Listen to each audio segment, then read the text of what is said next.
Morrisville, North Carolina. It's been here since the very beginning of minor league cricket, and today we witnessed the close of it for this 2025 regular season on a magical Monday for a matchup between the Morrisville Raptors and the Orlando Galaxy. It's been an absolute treat to be here throughout these regular season matches in this 2025 season, the fifth season of minor league cricket, and boy, has it been an absolute doozy. We've seen a blistering half-centuries from Stephen Taylor, incredible runs by Manik Patel. We've even seen a super over courtesy of the Morrisville Raptors and a couple of last ball finishes and last over finishes, and it's all been unbelievable. And we've also seen a bit of history.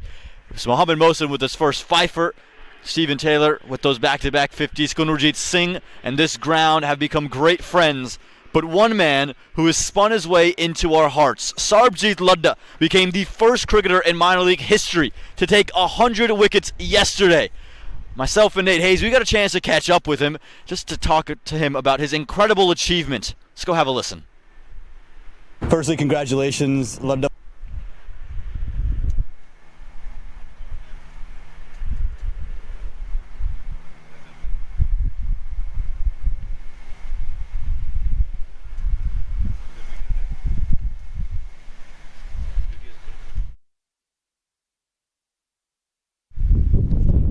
Apologies for that. Sarbjit Ludda was just saying how he feels as if it's his goal and his mission to take wickets for his team, and he's very grateful for all the people that have been a part of his journey, starting with the DC franchise and then the Baltimore team that it became.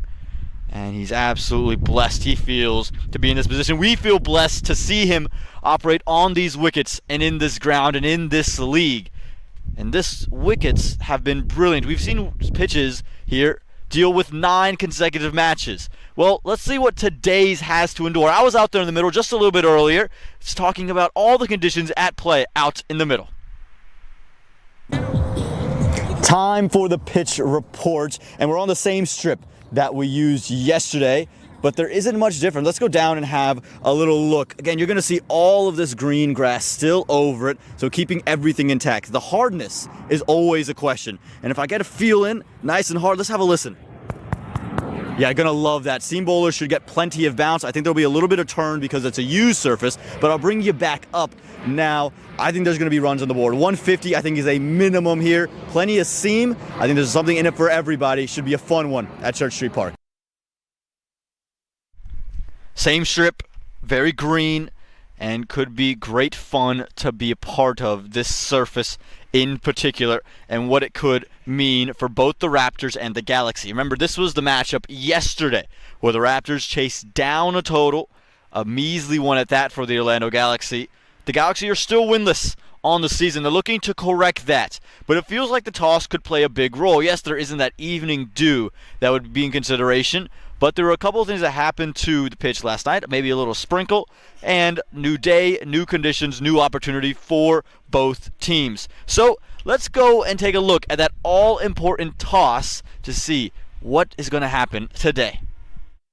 Toss time here at Church Street Park on a beautiful Monday. Have the two captains alongside me, Thajnaran Chanderpal of the Orlando Galaxy and Rajanan of the Morrisville Raptors. Two government officials alongside, so we'll hear from them in a little bit as well. Praveen Chakraraj and our third umpire for the day. Wendy, you've got the coin in hand, and Raj will be calling this one. So when you're ready, give it a flip. Tails. The call is tails, and it's come down to head. So Thaj, you have won the toss. What have you elected to do and why? I think we're gonna have a bowl today. They had a light sprinkle last night, so we just wanna have a look, see how it goes. Yeah, with the bat yesterday, just got above 100. What are you looking to learn into today? Yeah, obviously, we kept losing wickets, so hopefully we put together a good bowling performance and try and overhaul the total. Any changes in your 11 today? We got 2 changes. Leggy out, one and a half out. Danush batted in, and Sid, left arm spinner, orthodox. There you go. Well, good luck today. Raj, tough luck with the toss, a streak broken of consecutive wins. Had you have won it, what did you want to do and why? Probably bowl first. It looks like there's a bit of moisture on the pitch, so we try to exploit that. But having said, we just have to adjust the first couple overs, see what's going about. We have a total in plan. what we set out if we batting first, so we try to get that. Probably 140, 150, probably par score on this wicket, and I think with our bowling attack, we could definitely defend that. Yeah, you mentioned that bowling attack headlined by a couple of really young bowlers who are really up and coming. What have you made of your team? I think, as I said from the first game, we're a really talented bunch. I'm really impressed with this group, and as much as they're learning, they're gaining experience as well. So there's definitely something to look forward for in the future here. Any changes in your 11 today? Yeah, we have Mahesh out and Siddhant is back in. There you go. Good luck today, Raj. That's the word from the middle. It's the Morrisville Raptors. They've lost the toss, so the Galaxy, they will be having a bowl. Yes, indeed, the Orlando Galaxy won the toss, electing to have a bowl. No question that you would make that decision. A little bit of a sprinkle on the wicket. That's just referring to the watering that took place after yesterday's game. And now, the Galaxy have a chance to right the wrongs of yesterday. That was a team there for the Galaxy that will look to try to limit this Raptors lineup. This Raptors team, they did make the one change. Mahesh came out and Siddhant Reddy comes back in. Seemingly will take the gloves, but gives them another bat in the middle against spin and a little bit more proven of a veteran leadership. Sahar Shwith and Mahir Patel, that opening partnership will be so important, but that 3-4 role has been up in the air, and I think Reddy gives them the option against spinners that George Baldwin doesn't, who's tremendous against pace. The group to hit those winning runs. When you look at the Galaxy and what they bring, they're a team that's dominated by their top order as well, Chanderpaul and Van Tull. But with the ball in hand, Harley Desai is such a key man. He bowled 4 consecutive overs yesterday, taking 1 wicket. They're going to need him to be extra economical today, but they've made a couple of changes. Danush Kavaripakam, who's been a part of this franchise in years past, he's into the team today, along with a left arm spinner who gets his opportunity into the team today in Siddhant Shah. So I had a word with him pregame. He was excited to get to play, and he'll have that opportunity when we come back. We are just 3 minutes away from the first ball as the umpires will walk on to the middle. So much contention, so many things to talk about when you talk about minor league cricket and where the league sits at the moment. It really feels like neither of these two teams are going to be in the playoffs, but the Raptors have the greatest chance of these two. It would require a win today and probably a win by margin, which would have to be the remainder of their wins chasing that top 2. This Southern Division is so full. You're talking about that top 3 keeping out an unbeaten or one-loss team. Now, the Raptors aren't that at all. Right now, it's the Royals and the Fire sitting at the top of this Southern Division, whilst the Lightning are on the outside looking in. Plenty of action on a Monday. One other game set to take place. Right now, the New Jersey Somerset Cavaliers are taking on the New York City Titans. And I tell you what, those Titans have the Cavaliers in a spot of bother. 52 for 4 here in the 12th over. And it's Gurjapneet Singh still batting 26 off 22. He can make things happen. But what a start for the Titans. Praveen Dul, 2 wickets to his name and at a ridiculous economy rate of 2.33. And he doesn't have the best economy on the day because Ryan Shun with an over and a wicket to his name for just 2 runs. Monday action in minor league. It's not something we're typically used to seeing, but something that's exciting for everyone to witness and be a part of. I'm Om Patel. I'll be joined by Nate Hayes shortly because that Monday, he's got to actually do the day job. In the East, it's the Stallions and the Cavaliers locked in the top 2 at the moment, but the Philadelphians are sniffing the tails, sitting at 3rd, with the Titans, after a phenomenal start, have really descended in the Central. Kings 11 Dallas up there right where you thought they would be, alongside the Chicago Kingsmen, 12 and 10 points apiece. But the Exploria Giants are sniffing on Kings 11's second place standard. Exploria's got 9, playing the same number of games as well, so it's just that extra loss that they have that's holding them out of that top 2. It should be really interesting. And then you look at the West. Well, that Western Division, it's always different, it's always changing, but there are a couple of things that don't change. Even with East Bay maybe losing a couple of games, they still are in the top 2. 3 losses to their name, but they sit in second place at 10, while the Thunderbolts, after a phenomenal weekend at home, move their way to 12 points. Well, we're all set for ball number 1. Same opening pair for the Raptors. Sahar Shwethan, Mahir Patel, and no surprise, Hardik Desai opening the bowling.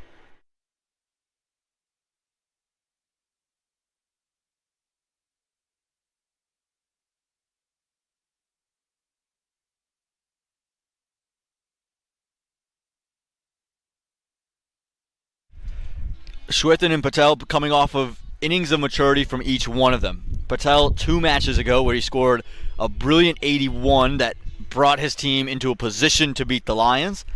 And then it was Shwethan's slower knock of 20-odd that got them over the line yesterday for the Morrisville Raptors. This man, Hardik Desai, was brilliant a day ago. Really, just the 10 hours ago. Excuse me, the 14 hours ago. He was absolutely sensational. Again, 4 on the trot, unheard of, in the power play. Ball 1. Plenty of movement. We talked about that wicket. Lush, green, still very hard, and there is going to be plenty in it for both sides. 104 was what the Raptors got to yesterday. They chased down 102 in the 16th over.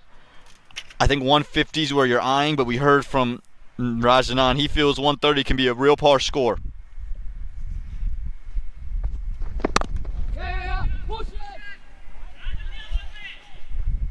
These are 2 teams with the batting depth not quite there. Both looking to reinvent themselves with the bat, so it means there has to be more maturity.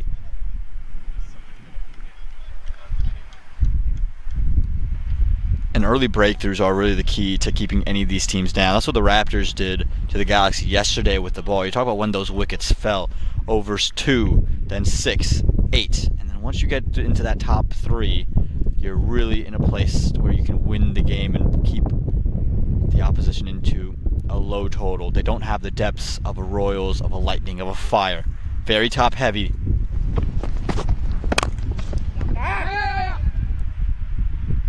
Shwethan off the mark straight away. There would have been conversation about Sahar Shwethan. Some folks were saying that maybe his innings was a touch selfish, and I think that's a bit harsh. 22 off 36 doesn't blow you away on the stat sheet, but Nate Hayes said yesterday, cricket is a game where context is so necessary, and it's so situationally dependent that it's hard to judge numbers on their pure form.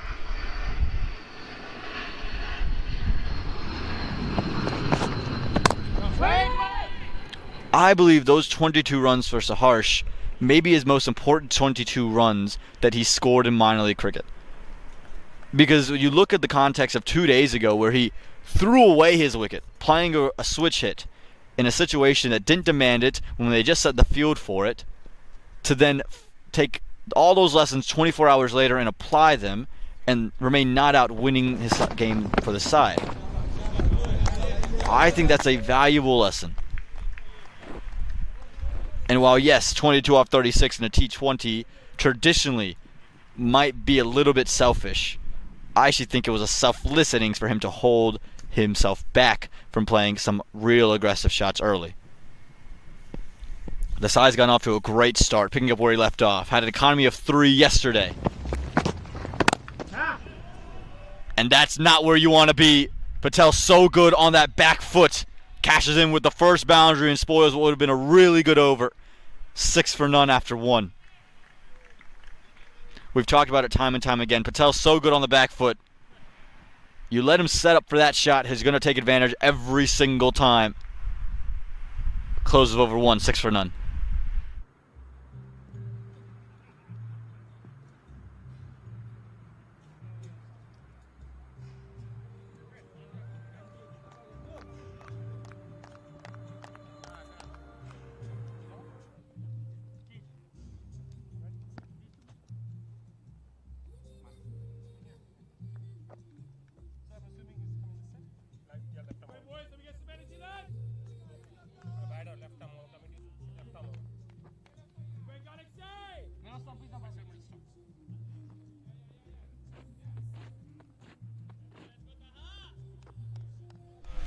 Taha Faruqi coming off a day, 3 overs, 20 runs, didn't take a wicket, but he did have a great LBW shout against the harsh no slip in place for the left arm quick.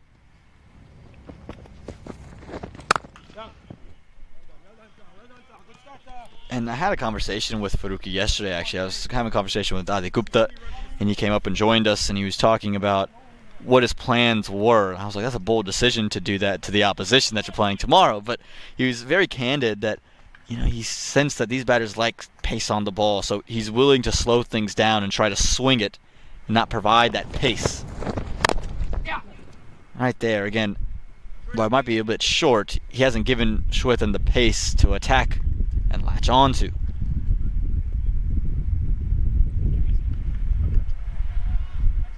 And one of the coolest parts about getting to do what we do here in the commentary box is having to have informed relationships with players and hear from them. Talked to Christopher Van Tol pre-game, and he was exceptionally candid, and it's just great to hear from these folks. Siddhant Reddy, so eager to get his first opportunities. Had a good conversation with Dajran Chandrapal the other day.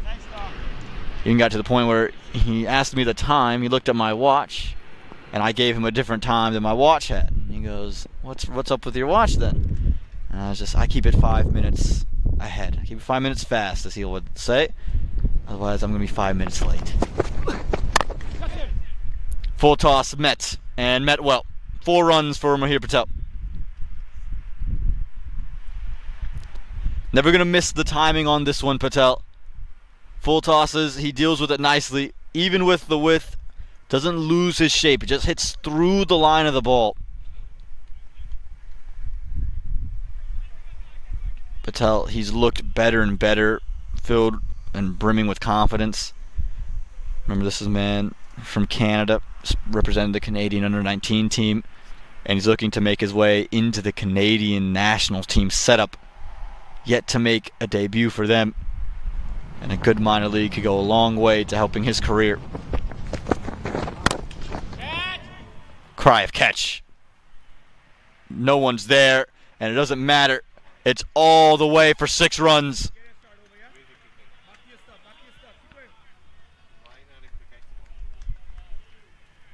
He's so good on the back foot. You cannot be short. And again, it's not a huge movement or a shift of weight. It's really just a swivel. He is set up for that shot. You cannot bowl there. You will be punished every day of the week and twice on a Monday.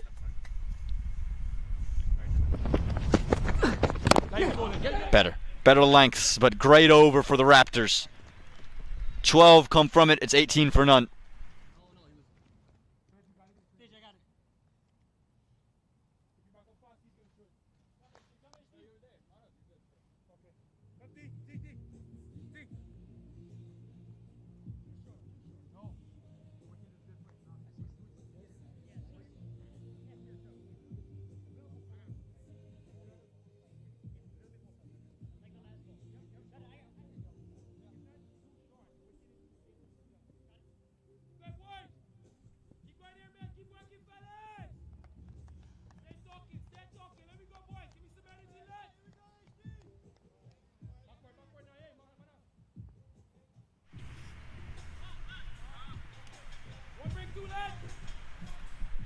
More hard to the side. Even with the boundary, had a brilliant over. Bowled mostly to Mahir Patel, who's on strike again. Through the hands. That is a huge drop chance. Manav Patel, usually so sure-handed. It was set up. It was a nice catching height. He got on a knee and tried to take it above his head. And it just burst through. Don't want to give too many lives to Patel. You also want to claw into that order. Those drops won't help you do either.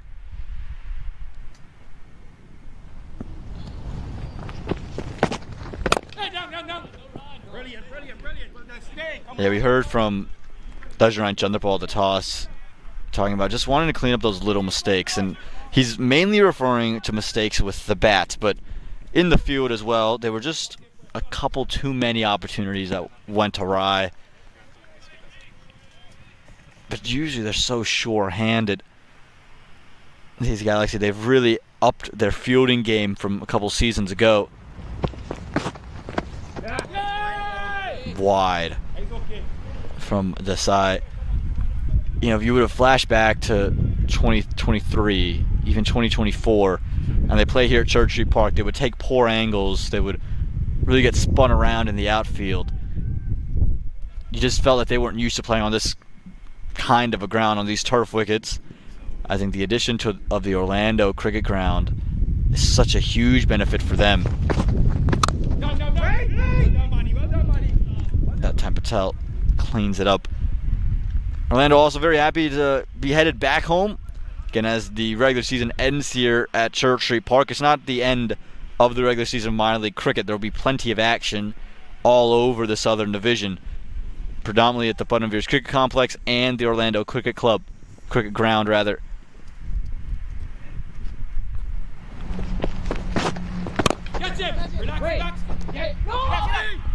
And that's where the Galaxy will be headed. Excellent effort in the field from Siddhant there. And they're ready to be at home and try to take advantage, maybe find a win for the first time at home. They would like to do it today. But they've got to find a wicket. They've got to find a break in this opening partnership.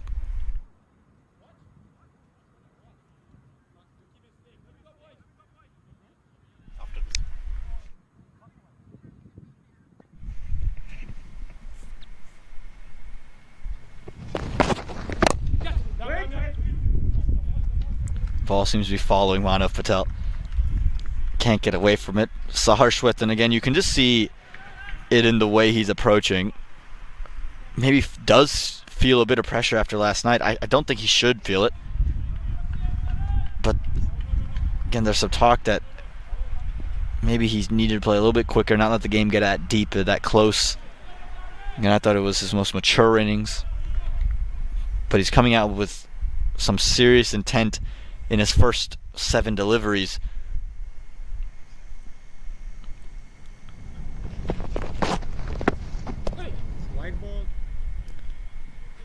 Late wide given, but you can see Saharsh there. He's ended up outside the off stump. That's not something you typically see in his first 10 deliveries. That's something you'll see later on in his innings. So there's been some kind of messaging, whether that's internal, whether it's from external sources, that he needs to be a little bit more aggressive. Third has come inside the ring now. Does that indicate a slower delivery from Patel, from Desai?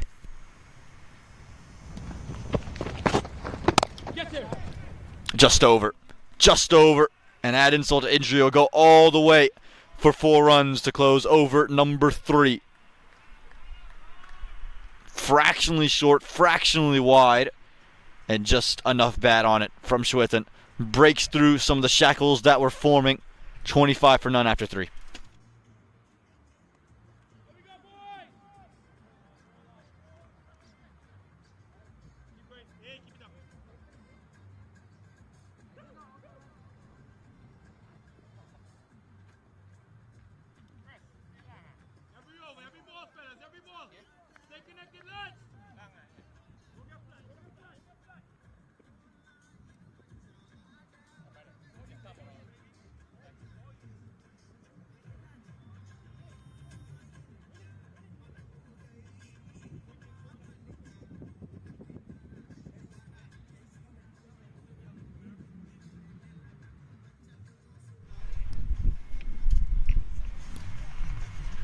Spin early here for the Galaxy. Manav Patel has the ball in hand. No surprise that he would be the spinner of choice. Looked rather nice in the game just yesterday with the ball in hand. Came in very late, but really bowled brilliantly. 3 overs, 8 runs. Took a wicket as well from the Shiloh end of the ground. But bowling in the power play is a whole different challenge. but he'll take the fact that he can just deliver some pressure. Didn't have any scoreboard pressure to work with a day ago.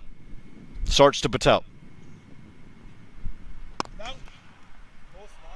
What a shot. That is from Mihir Patel. Just rocking onto that back foot and taking full advantage.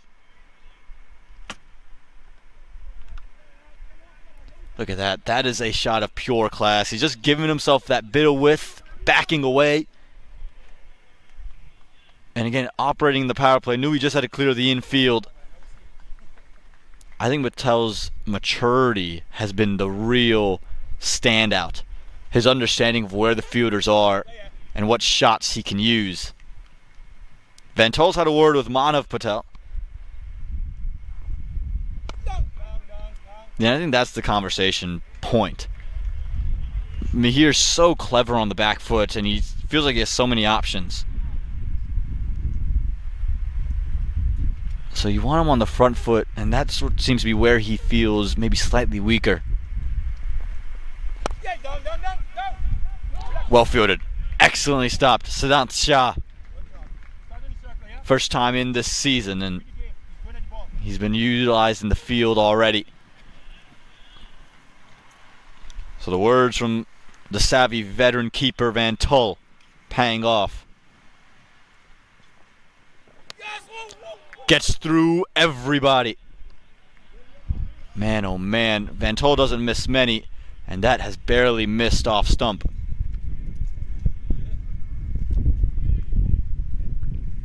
Just have another look. The arm ball. Wow, just straight through.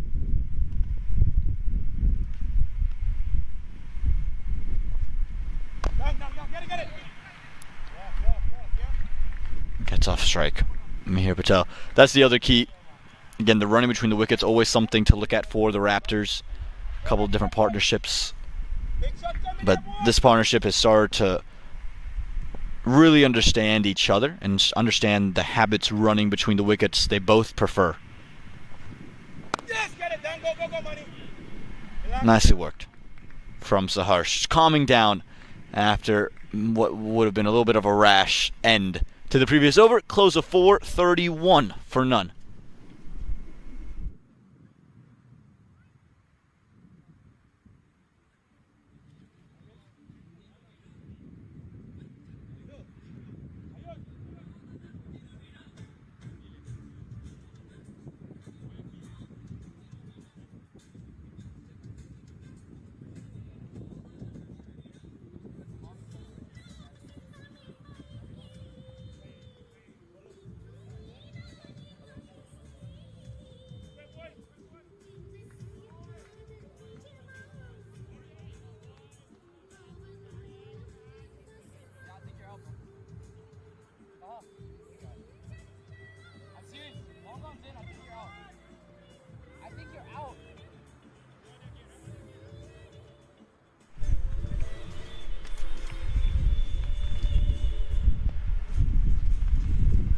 Back to Hardik the side.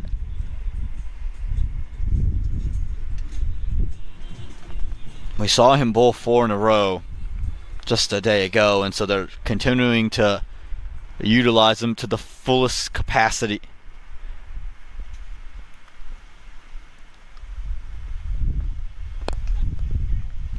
Gets through and gets 4. Saharshwithan breaks the shackles.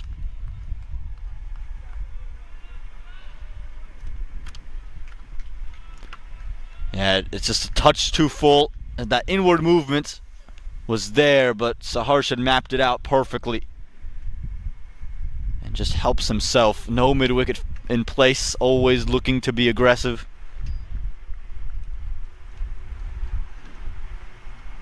The size third on the trot, searching for a wicket is Chanderpaul.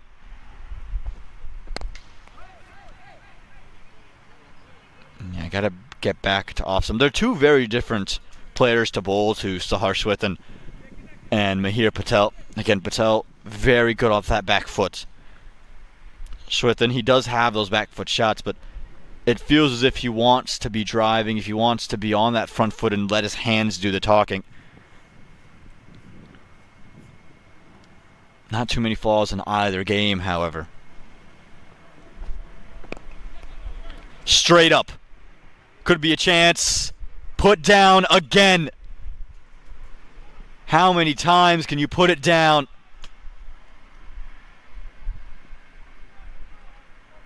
Everyone disappointed. None more so than Hardik Desai, whose second drop chance off his bowling. He was called off of it as well. It went straight up into the air. And then right here at the end. Never under it. And once he wasn't under it, it was always just going to fall straight through. A second life for Sahar Shwetan. Can you believe it?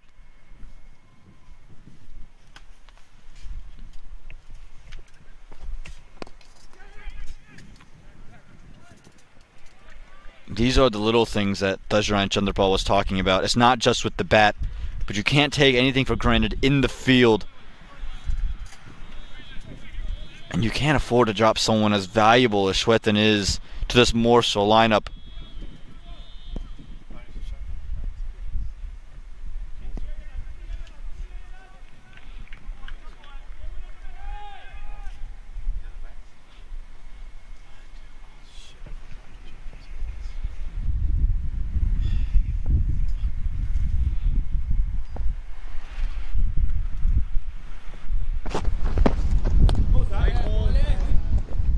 Late wide given there. Desai, he's toiled nicely, but again, he would just be so frustrated. So incredibly frustrated with what's been going on.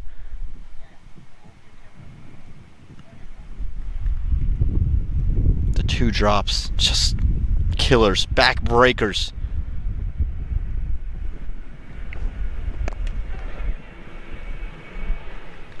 And it just feels a bit flat now.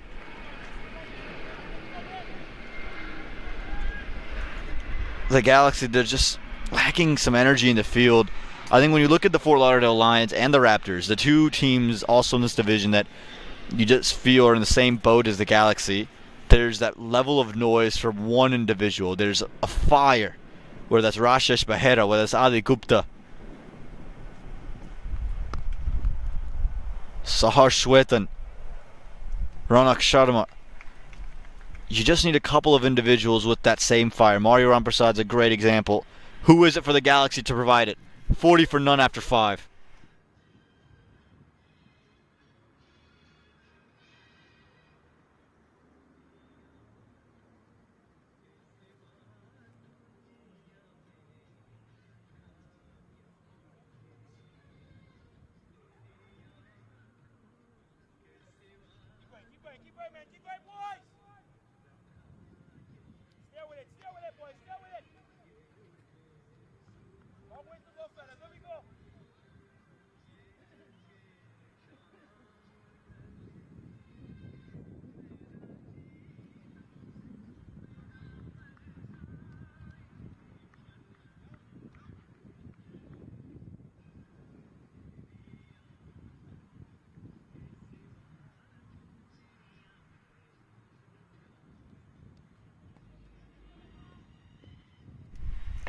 More Manav Patel.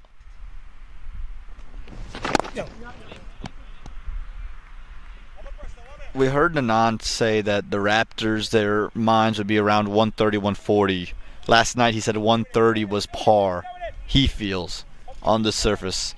I believe that this surface has more than 150 on it.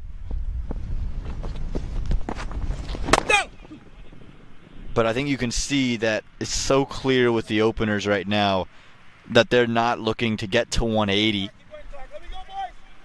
but more so keep the wickets in hand to make sure they can get to 130. I think every run after 130, the Raptors are feeling is a bonus.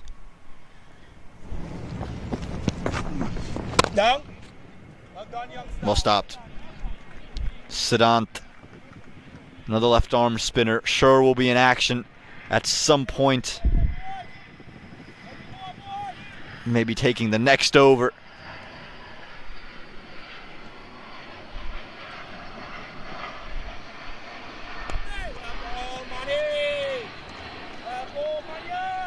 there's the energy you've been missing. Last couple balls, there's been some applause and some shouts.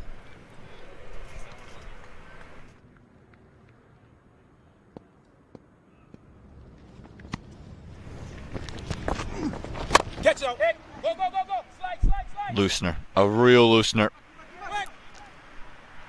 Only punished with a double. But again, you just want to get a little bit more from this Galaxy team. Some fight, some juice. We talked about it last night, Nate and I. I provided the anecdote of what Bill Belichick said about his 2014 New England Patriots after a blowout loss against the Kansas City Chiefs in Week 4 on the road. Ball down. Wonderful from Mihir Patel. He has absolutely smoked this on the back foot in a flash, picked up the arm ball, and his hand speed through that delivery. Gorgeous. Close of 48. Close of 6 overs. That's 48 for none.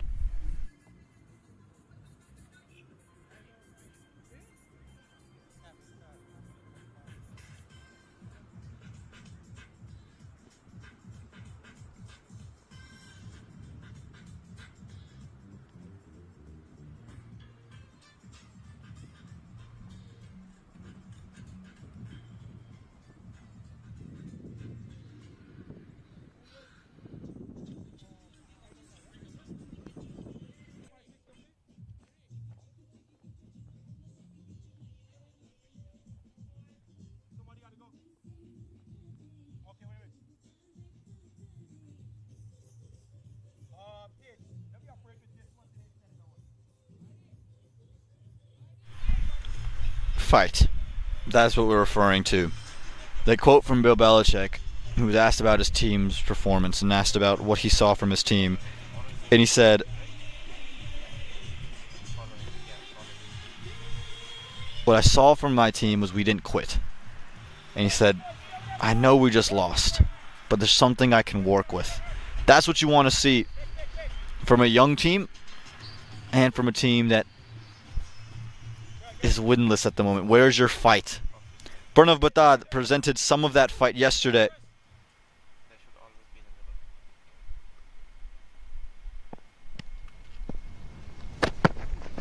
Catch it now. Easy. In the air. Could be a chance. This time it's held on to. Saharsh, third time unlucky. And goes for just 14.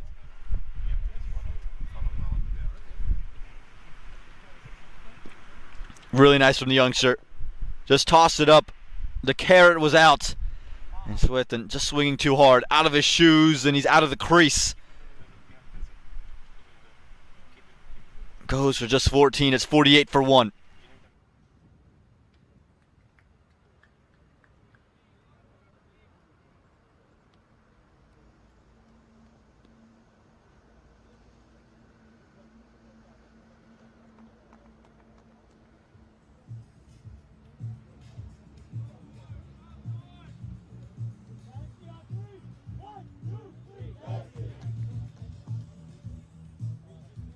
Now this is a surprising move to me.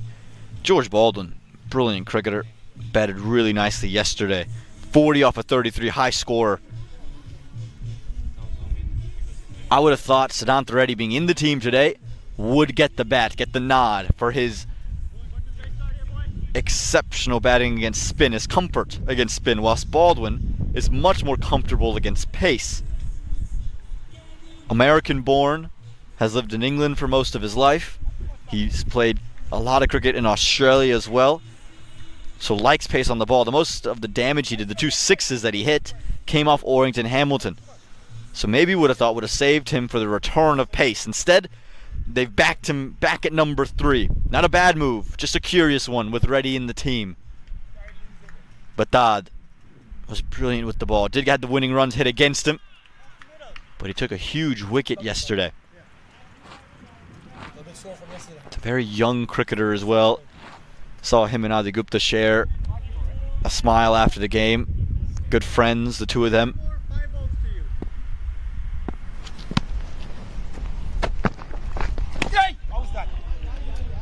And this is what you're referring to with Baldwin. Typically likes to clear his front foot. Stay ready, boys. And again, spin, that's where some of those cracks come in. Down. Ball.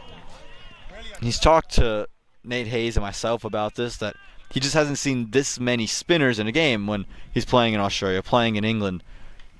You're not seeing spinners at this regular consistency.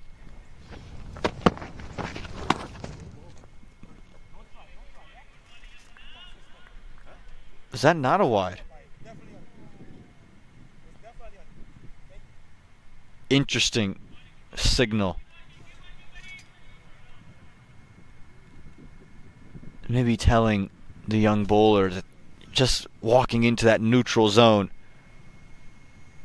So to keep clearing the way. Don't want to block the vision of the umpire.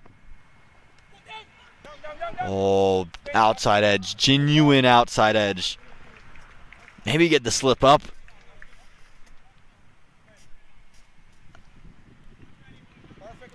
Again, this is what you're referring to. Just the fact that Baldwin's comfort is against seam. I'd expect more and more spin to come. Down, 21.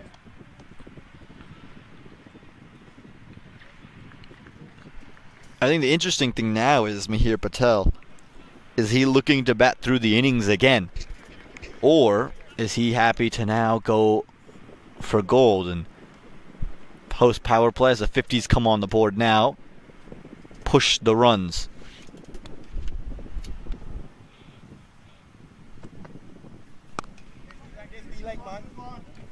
Quick release.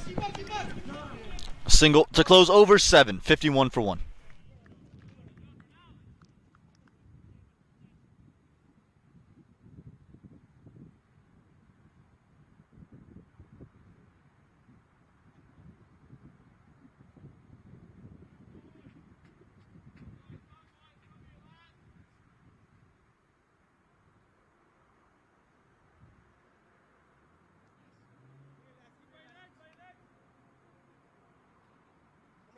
Give us some energy. Give us some energy. Are you good? Go, go, go.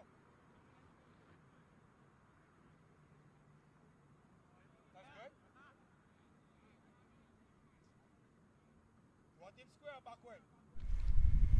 Okay. All right, maybe some pressure. Finally for the Galaxy. Wicket in that over. Just a couple of runs. And Manav Patel to bowl his third. Field spread now, post the power play. Straight through Mihir Patel, what have you done? And just like that, 2 and 2 overs, and the game is wide open. Disgust from Patel, he's missed a straight one. It hasn't done anything, he's just played all around it. Right on middle stump. And the zings light up. Both openers depart 51 for 2.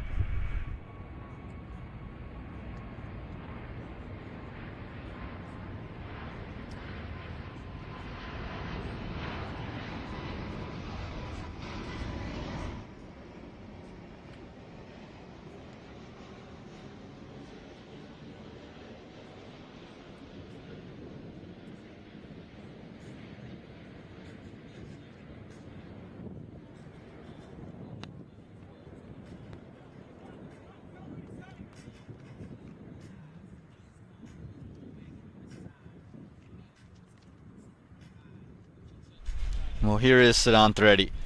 Baldwin and him will be there together. Back into the team today. In for Mahesh. And we'll see if he takes the gloves today. That'll be the other question. Not listed on that score sheet currently who's going to have the gloves.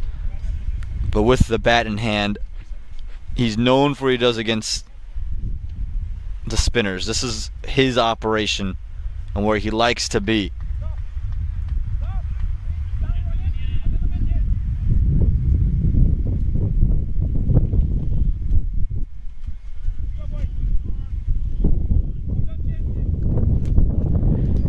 problem for him. He just hasn't had runs of note. High score in minor league cricket is just 13 through his 5 innings. He'll want to correct that, batting at number 4. Young, get it. Misfield.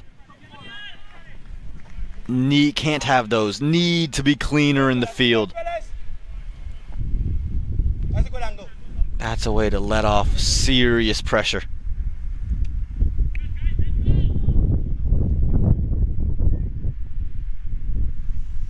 Baldwin will have to be careful here. Patel does get a fair bit of dip. And he isn't trying to turn the ball. He's attacking your stumps. Don't want to open them up for him. Down, down. Yeah, nice. Baldwin spent a fair deal of time in the middle yesterday. And around nicely for 2. Did this quite a bit with Sahar Schwithen. Van Tol wants a word. This is something we see a lot from Mario Rampersad of the Fort Lauderdale Lions. Just these little chats. Has so much experience that he can just impart on the rest of this unit. That is it. Away from the fielder and in the gap. 4 runs for George Baldwin. You don't mind the option for Manav Patel. He's flighted it up. He's tossed the carrot out. But Baldwin has played that to perfection. Deep cover, long off, and he's just absolutely threaded the needle.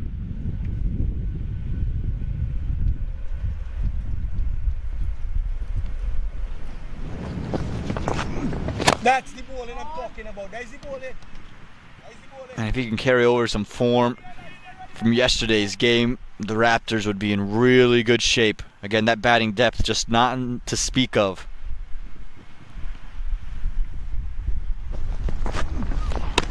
Well kept. Really nicely done from Van Tol.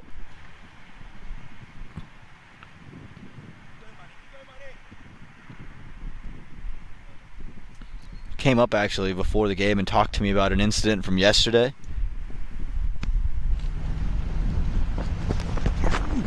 That's the bowling. That's the bowling. That's the bowling. And I thought he was going to get defensive about everything and just told him, look, we were just talking through a point as we closed the 8th over 59 for 2. And he goes, no, it was brilliant. I loved hearing you talk about the laws and it had a real value. And he told me what he think he should have done the next time that comes about. And it was really cool for him to do that and express those sentiments. And again, you can see him trying to lift up his teammates now. He made the move from that Eastern Division with the Philadelphians from a season ago. Much more consistent role for him opening the batting for the Galaxy. And you can see him just trying to galvanize the group here. Try to get win number 1.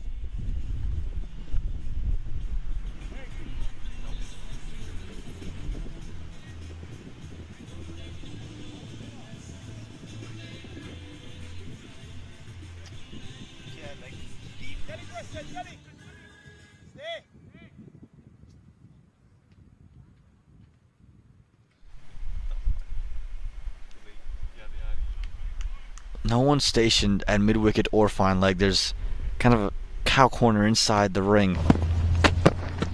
Down, down, down. Let it come to you. So Daring ready to try to turn Batad into the onside. Very straight mid-wicket inside the ring like I mentioned. That's the only fielder there. Good line.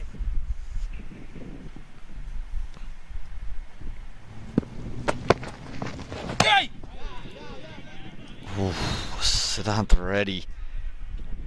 He's very brave and he likes playing that shot. And I would understand if you're trying to lift it, but that felt like he was trying to go along the carpet. It's very risky with that region. A backward point hand third, very close for the exact moment. Down, down, down. Go there for it. First that.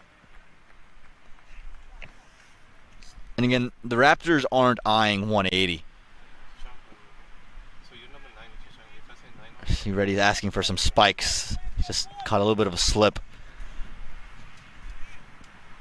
The Raptors are eyeing closer to 140. Brilliant, brilliant. And that's clear from the intent, but Baldwin, he kind of plays in a similar vein all the time. He's looking to be aggressive and score at a clip over 100. Yes, yo! Brilliant, brilliant, brilliant. And I like this from Batad. He's keeping it away from Baldwin.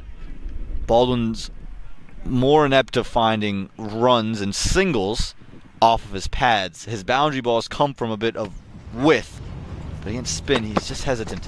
Hey, how was that up He hasn't there? quite How was found that his timing yet. That ball spin after the crease. Batad unhappy. Van Tol surprised.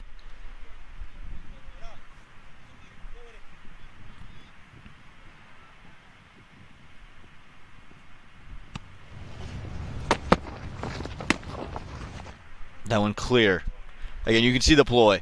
Baldwin likes that width, and when there's width, he wants to attack. And it's a similar one that was given to Sahar Swithin, hoping to get him caught at short third.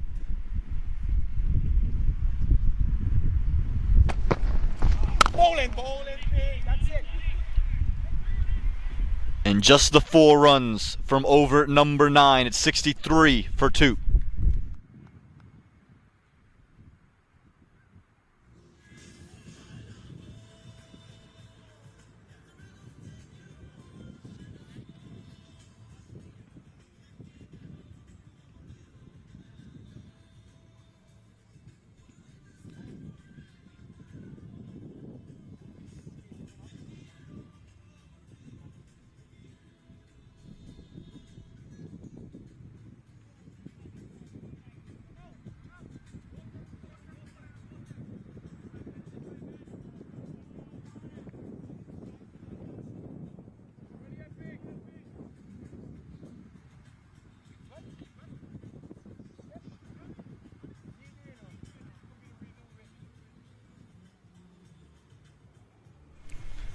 The Raptors are not in a bad position. Again, you have to get out of your head here that these teams are eyeing 170, 160, which I think is closer to par for the Royals, for the Fire, for the Lightning.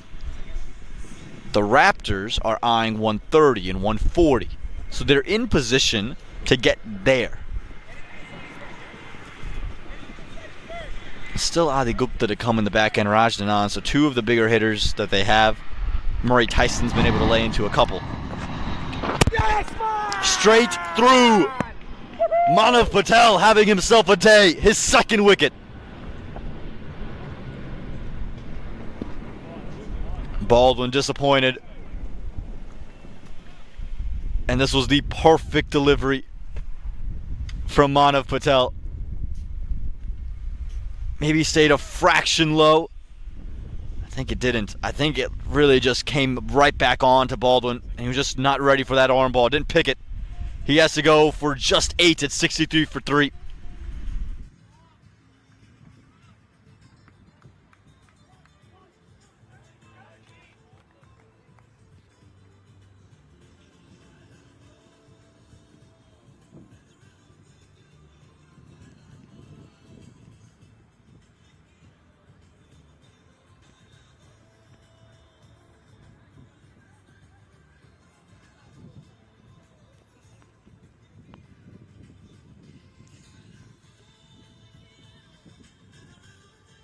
Change in order. Soham Agashe walks in. This was the position Adi Gupta came in, number 5, yesterday. Different situation. And I think it makes sense. Pre the 10 over mark. Send Soham. In his first minor league appearance, actually showed incredible signs, I thought, for a very young man, just to 16 years of age. And yes, high score of 13 won't blow your socks off. But that first innings, that's when he scored the 13, and it was filled with intent, proper shots, and willingness and bravery to take on this new level of competition. Now it's Chanderpaul, who's had a word with his left arm spinner, who's in his final over.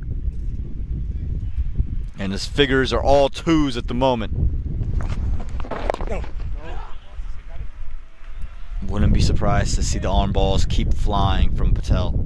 Attack the stumps, and maybe the odd one moves away. This is a great chance for the Galaxy to cash in on a 4th wicket right before drinks.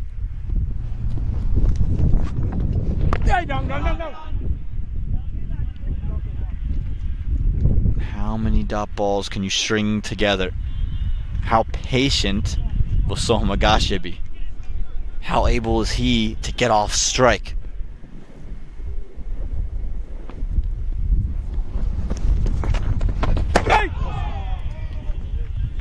Just like that. He hasn't picked the arm ball. I'm not sure that's even a delivery to get onto the back foot too. And Manav Patel does have a bag of tricks. He's not the easiest cat to put away.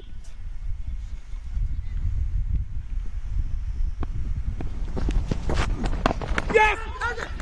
Needed the outside edge, needed the slip fielder. Instead, it'll be 4 for Agashe. I think Patel thought this came off the pad. Definite edge on it. No slips. There's never been a slip in for the Galaxy, and I'm just curious as to why. I would have thought that would have been the moment to do it. New bat, trying to catch the flashing blade. Still pressure on Agashe. Wouldn't feel comfortable even with that boundary. Yeah, down. Brilliant. And closes the 10th over with a dot. 67 for 3. Evenly poised, you'd say this first innings is. And it could go in either direction.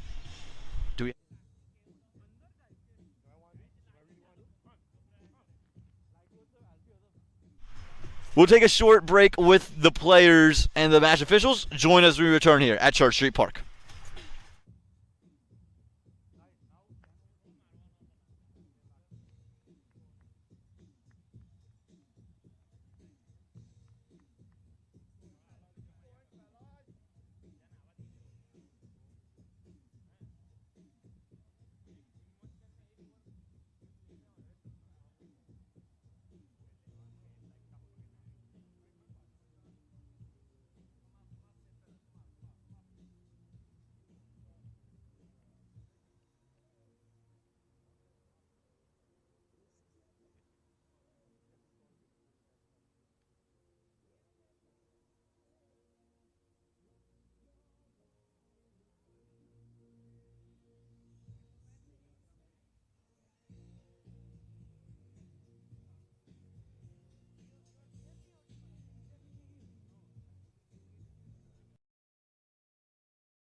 Well, welcome back to Church Street Park. We're sorry for that quick delay in the stream.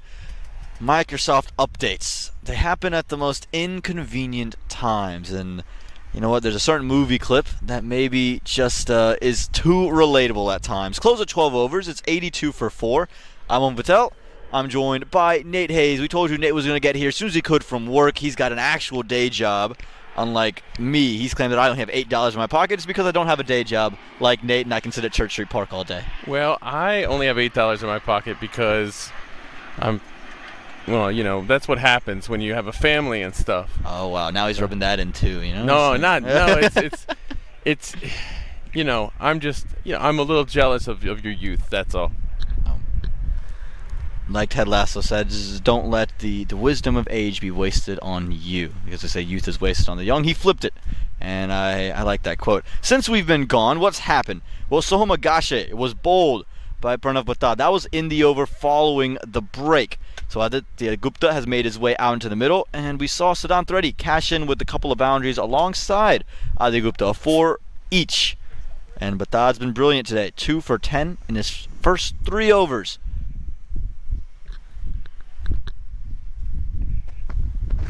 This boy. Nate Batad would have a point to prove after being hit for the final 2 boundaries yesterday. Oh, absolutely. And we're going to see him face Gupta possibly this over. Get him. Gupta quite good last night in his brief little cameo. That'll boost the figures. Yeah, it was a fun conversation I had with Aditya Gupta after the game too. You saying, well, Pranav and I were good friends, so I just want to have a little bit of fun against him. And that's why they shared that laugh and smile after the conclusion of last night. Get it. Strong over so far from Batad, 3 dots. Well, this is how you keep Gupta at the other end. May have spoken too soon. Batad only with 3 balls to go in his spell today. What a great spell it looks like it's been.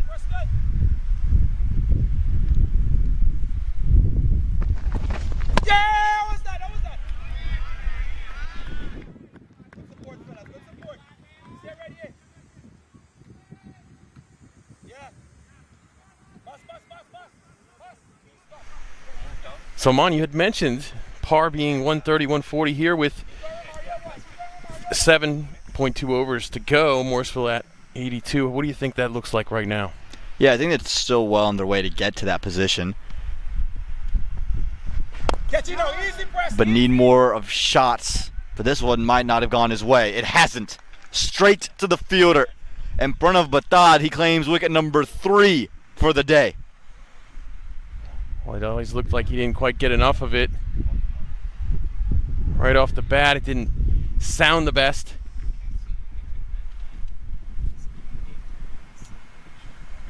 And hard luck there. Morrisville continues to lose wickets here.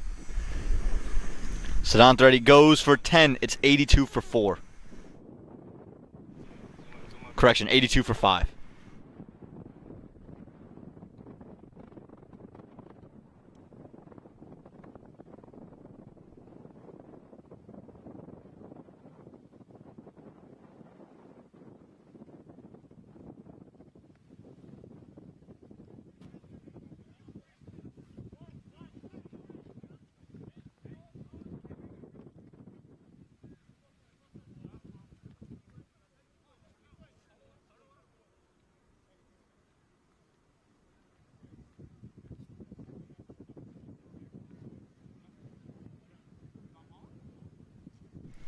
Rajanan walks in, and Nate, he's the one who deemed par on this surface 130, 140. I've been saying that for me, if you're a Baltimore or the 2 Atlantic sides, the par is closer to 170. But for a matchup with these teams, the 130, 140 will work in your favor. Yeah, I think you're absolutely right. And one thing we're seeing here now as Rajnanan takes his guard, man, he has really bowled well the last couple of games. Let's see if we're going to see some of that Rajnanan batting here that we know he's capable of. Down. Only one. Off the mark straight away. What a day it's been for Pranav. 3 for 11 across 4 overs, and his final goes for just 1 run and a wicket to his name. Well done, young man. 83 for 5.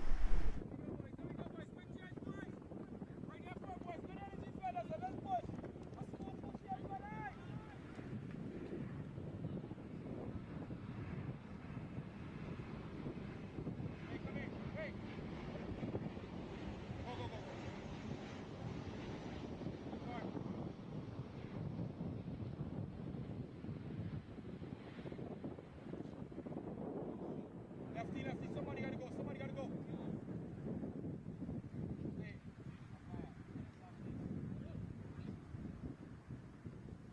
Somebody gotta come here. Somebody gotta come here. Oh, you gotta come here.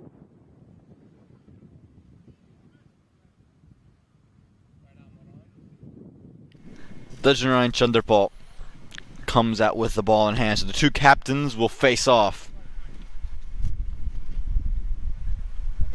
His first over will be the 14th. Yesterday he waited a little bit too long to put himself in, we thought. Maybe a lot too long. Yes, goes that. On the button straight away. Nate, in the past we've seen the Raptors really bat deep. Well, they don't bat deep this season. They almost still follow a similar mold, if you will. Ball down. Yeah, they still have to get those runs with 6, 7, 8, 9 wickets down. They still have to count on themselves to score. Like the Raptors have always kind of been that team that's going to lose 7 wickets in innings or something like that. Even when things are going well, they always having to get runs from their tail. So there's nothing new there. There's just the faces are a little bit different. On the other flip side, there's your guy right there, Chanderpaul. On the flip side, it feels so much with Orlando that he has to do so much of the lifting. It's almost this emotional baggage all tied to the success or failure of Chanderpaul. Morrisville doesn't have that. They kind of free those shackles. Down. Good job. Relax. And it's not because they have so much batting. It's because they don't have so much batting. It's because they have a lot of young guys. They have nothing to lose, really. I think they have to play that way. Yeah, I wouldn't disagree with you. I would say that I do think there still is that necessity that's put onto the top order of the Raptors as well. I still think whilst, for the Galaxy, you have the defined top 2 stars with the bat and Van Tol and Chanderpaul on your screen. For the Raptors, it's still Patel or Saharsh that have to bat through the innings, I feel, for them to put a score of value on the board. I also think kind of like keep it simple. Like in T20 cricket, you always are going to count on like 2 partnerships in the innings. You're going to have 1, 2, 3 good partnerships in an innings to put up a good total. And I think, with the Raptors, you got to think, okay, it doesn't matter who those partnerships are. We have to get them from somewhere. And, like you said, it does help a ton when your top order makes one of those partnerships for you. Well, I look at the games that the Raptors have won, and those are the games predominantly where they've put on big scores.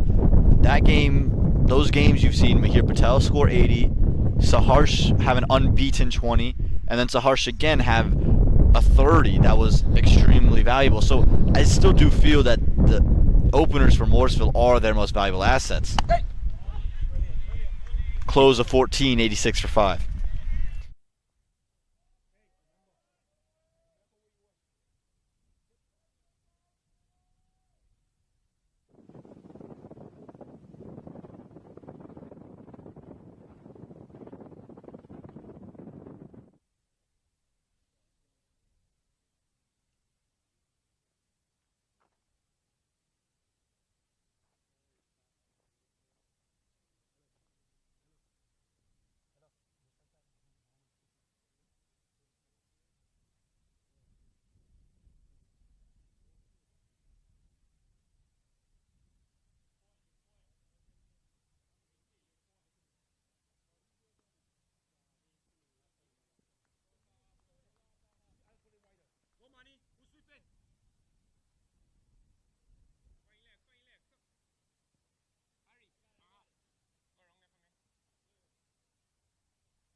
Return of Taha Faruqi.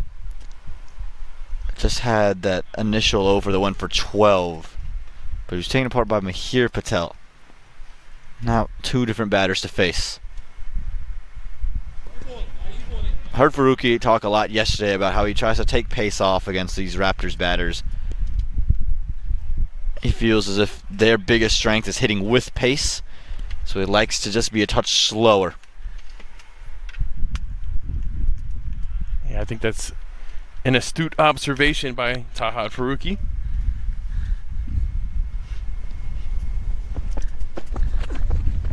Ooh. Again, it's a flick of the wrist at the end that just keeps Taha in and ahead of the batters. Nanan doesn't like to get bogged down. He's one of these guys who likes to feel bad on ball, so he'll start to chase.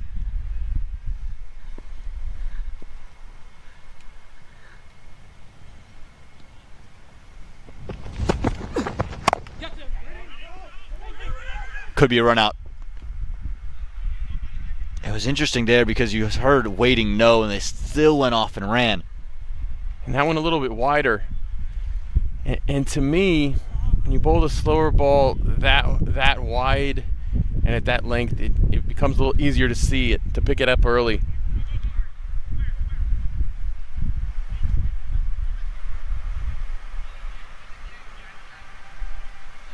Now for Gupta, I'm just curious to see what his approach is. We saw him yesterday take his time and then get to play that big shot, or is he looking to do it straight away in the 15th over?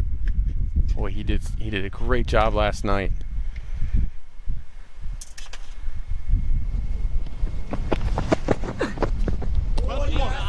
Great change of pace. It's funny because Faruqi shared his plans in a conversation with me and Adi Gupta. He talked about how he's looking to take face off against these guys, and I thought that was a bold decision to do it against a guy you're going to see in less than 24 hours. Well, it's a dare, I think.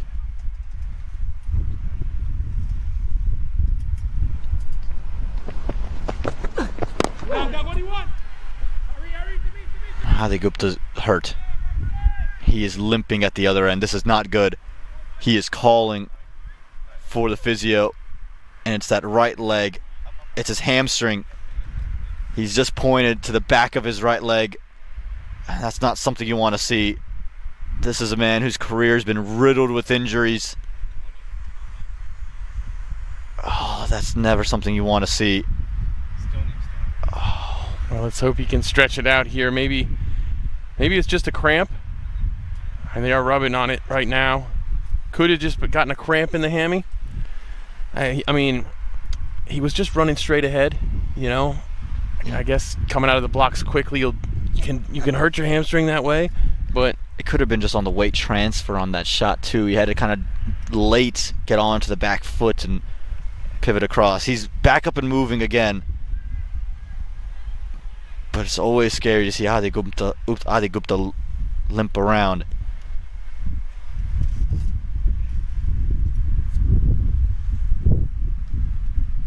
Another beautiful day at Church Street Park. What a great park this is, not just for cricket, but there's all kinds of wonderful things at this park. There's basketball, tennis. Relax. Again, he's limping. He is absolutely struggling to run. Gupta is. It closes 15. How much longer will Gupta be out there? 89 for 5.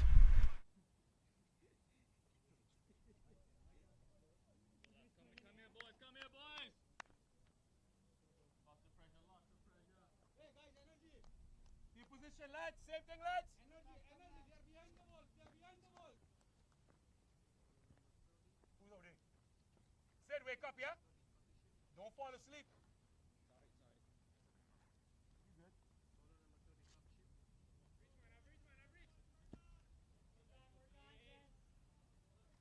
Down the circle.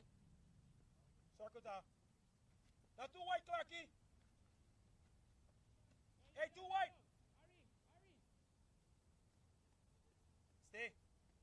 What's one up? Dajarine Chanderpaul to continue into these last 5 overs.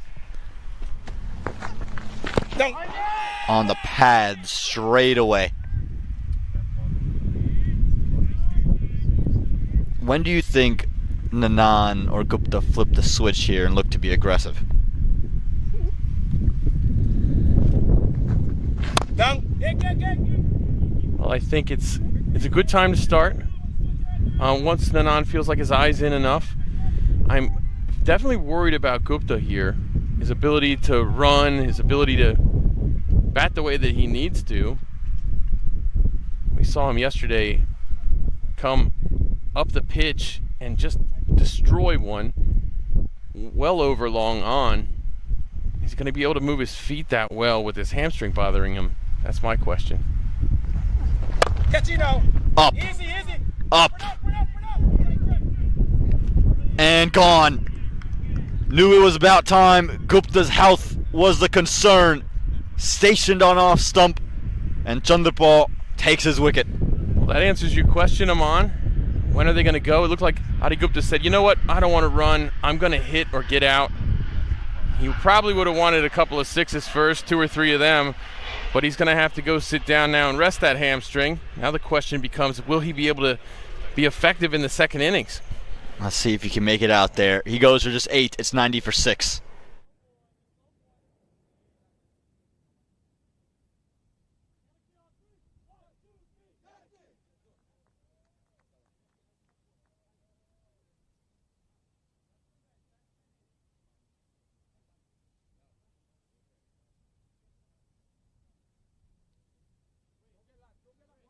Come on, guys. Another forward.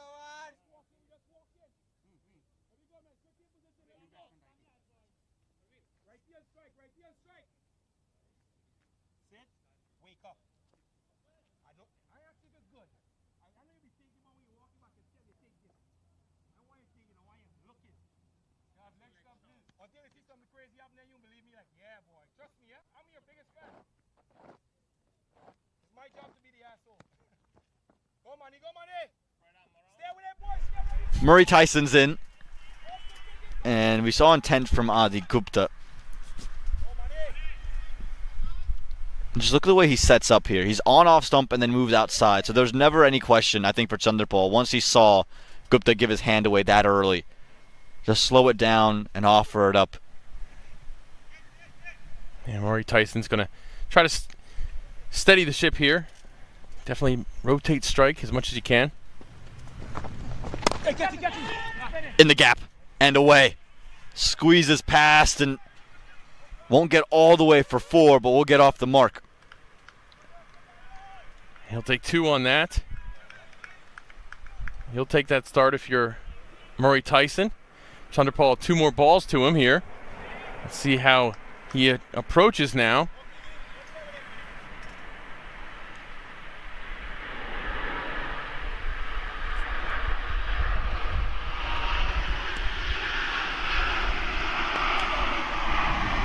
Yeah, Murray is someone who likes to be aggressive with the bat. He's not someone to just sit and wait. And we'll see how Chandrapal exploits that if he does. That's wide there. And we tend to see Chandrapal do that, don't we, to the right-handers. Push it well across, attacking that wide line. That region behind point isn't quite packed enough for it. That gets it. Only one. It's spinning. In the gap again. Tyson's coming with clear intent. And we'll close the 16th with a single, but just 5 from it. It's 94 for 6.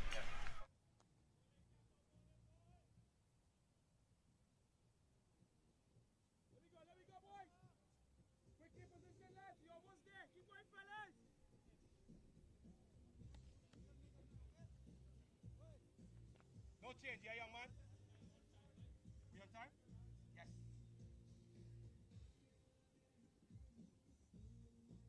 I was asking God, if I'm on time today, I'll score right. Here we go, boys.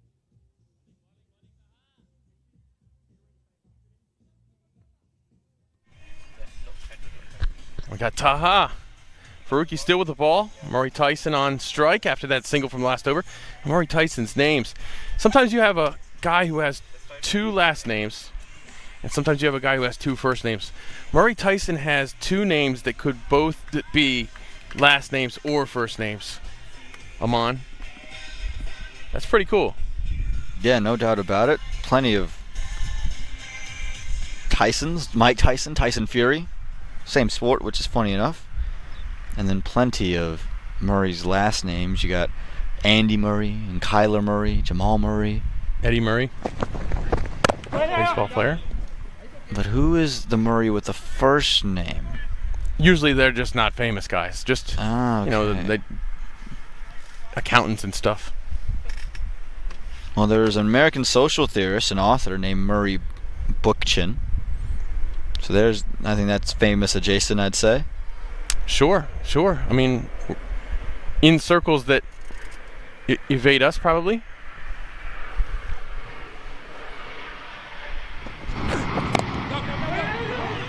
Chance of a run out. Oh, it needed to be in the gloves. Vantola would have whipped it off before Tyson would have been home. My, there was plenty of time there. As you said, if you get it to the gloves of the keeper, he's far gone. You miss a little bit to the other side of the stumps, you're good. You're golden. Okay, Nate, I got one for you. That would be in our circles. Murray Rose, a bit before our time, but an Australian swimmer, actor, sports commentator, and marketing executive. He also is a 6-time Olympic medalist. 4 gold, 1 silver, 1 bronze. That's very impressive. Good running. That was a quick run there. Good job by Raj Anand. Heads up for him to get in quickly. As soon as he saw the fielder moving to one side, he took off. Got someone from your neck of the woods, in Baltimore, Maryland, so not quite your neck of the woods, but nearly there. Murray Kempton, an American journalist and social and political commentator. He won the National Book Award in 1974. Well stopped. Nicely stopped at fine leg. Good running, too. Good running, too. This is what they need, you know. Turn those 50-50 situations into runs. You probably couldn't blame them if they didn't want to go on the last 2, but they did, and they got there. That's what you need right now.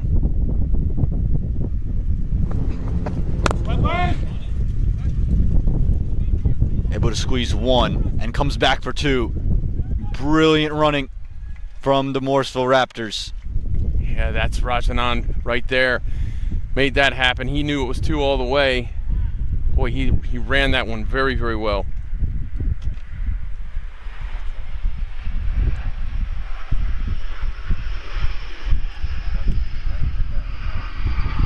So 6 on the over from Faruqi. Thanks to some heads-up running. I think there was 1 short that we'll have to rescore as well. There was. We'll have to make sure we have the right man on strike to close. Over 17, 99 for 6.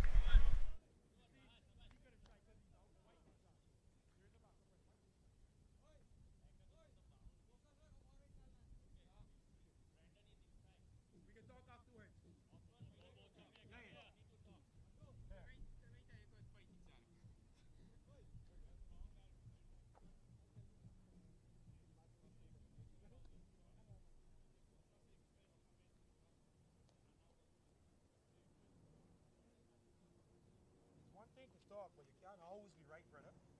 You ever talk to a man that always right?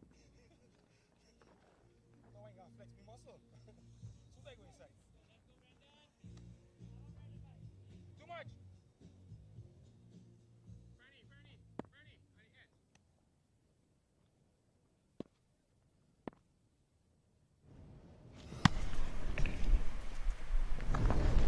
Down. It is Raj Anand on strike, not Murray Tyson like it reads on your screen. The 100 has now come up for the Morrisville Raptors.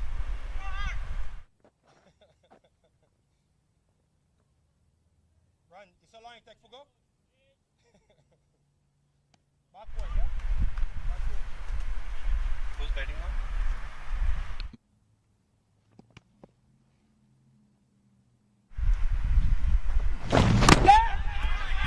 Given, no, yes, Murray Tyson, he's walked, and that's why it was given out.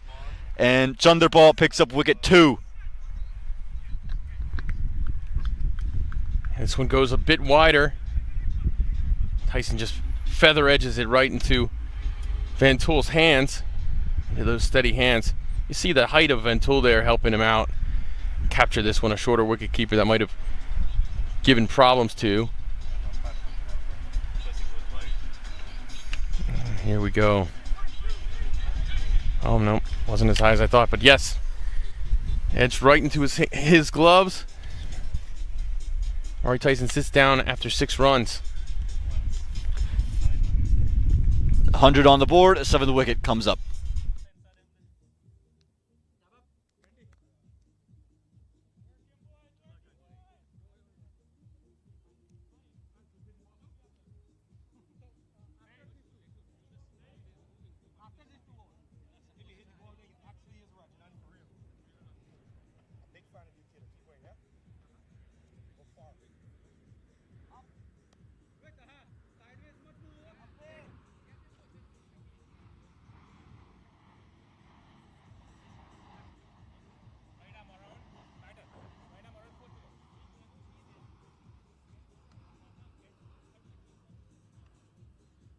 Let me go, Ari, let me go.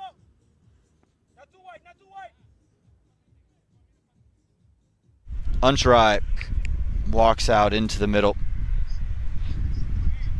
This is 2 lefties for Chanderpaul to bowl too. He's got 2 overs left. With 2 lefties in the middle, he likes those lefties.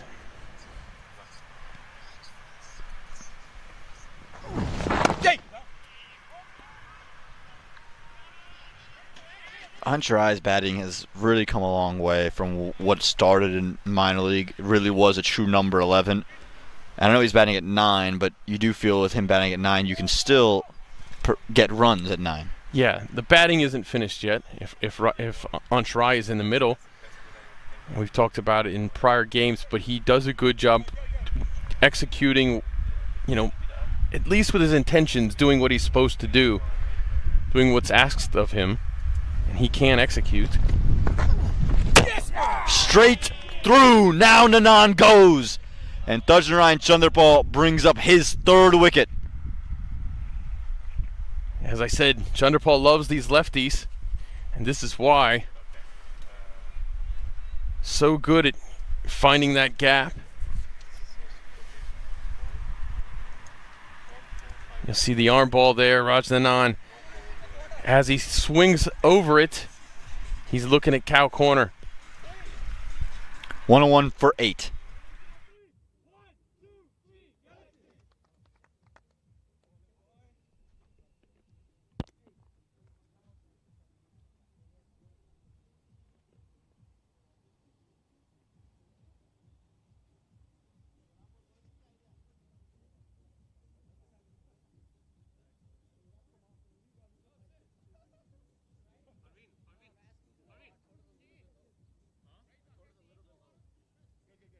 Let's go back to them, boys. Righty, righty, righty, lefty. I need a cover. Next stamp. You see what I'm talking about? Down to the depths. 9 and 10 out in the middle. It's Aaron Patirana. As Chanderpaul has collected 3 wickets on the day.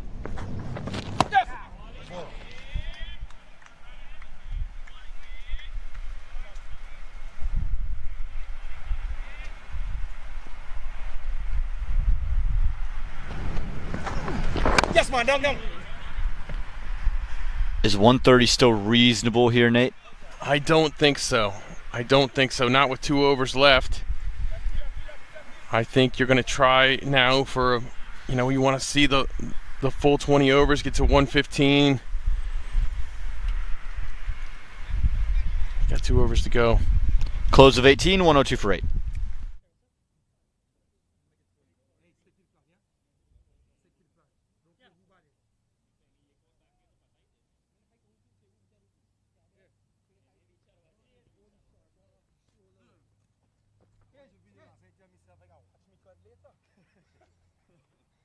Let me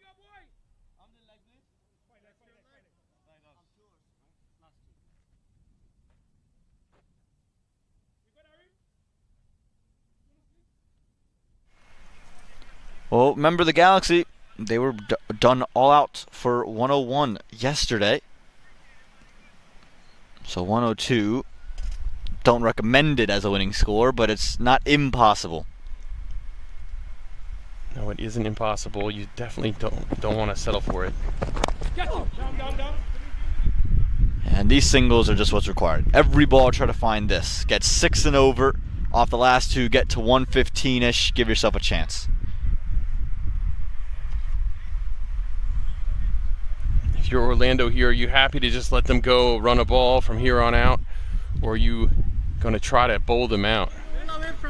I don't mind having them go run a ball. Obviously, I would like to bowl them out, but I'm not willing to do that at the risk of giving up a couple of looseners to give them boundaries.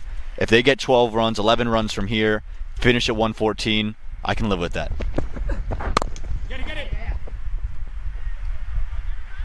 Aaron wasn't looking for 2 to start. Probably ended up being the right decision. Do you agree with that sentiment, Nate? Yeah, I think so. As I said, you want to see the full 20 overs here. You don't want to do too much of that with your number 11 in the middle.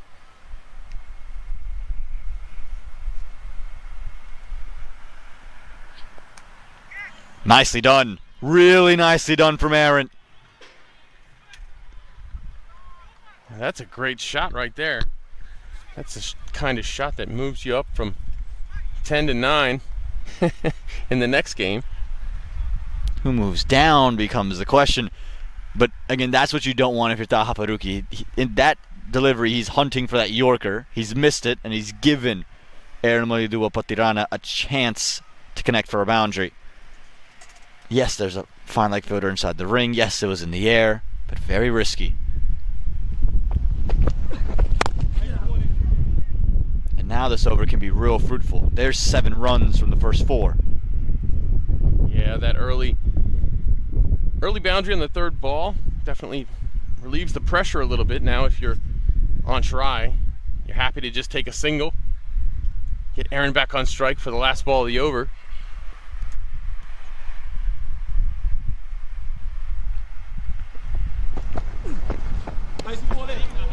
Excellent. That change of pace. And I also believe for the lower order, especially the tail, if you can be on a length, you probably give yourself the best chance to bowl dot balls, whilst you're maybe not attacking the stumps at all times.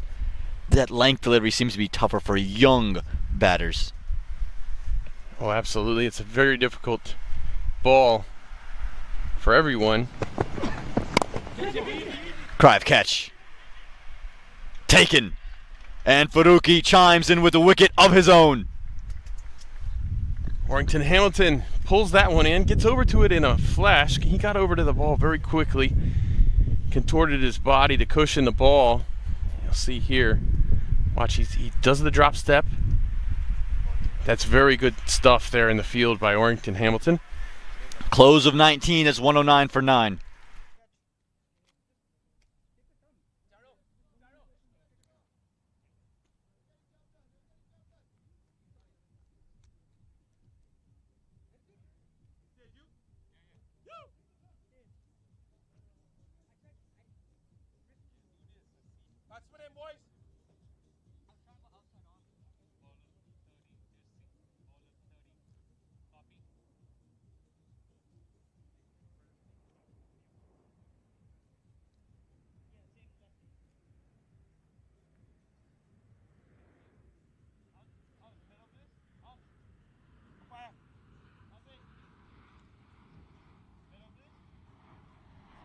Rithvik Uppity now strides out to the middle.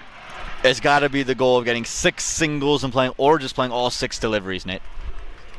Yeah, we haven't seen anything from Rithvik with the bat in hand. I believe he got out on his very first ball, but Aaron is on strike, which is good news for Morrisville.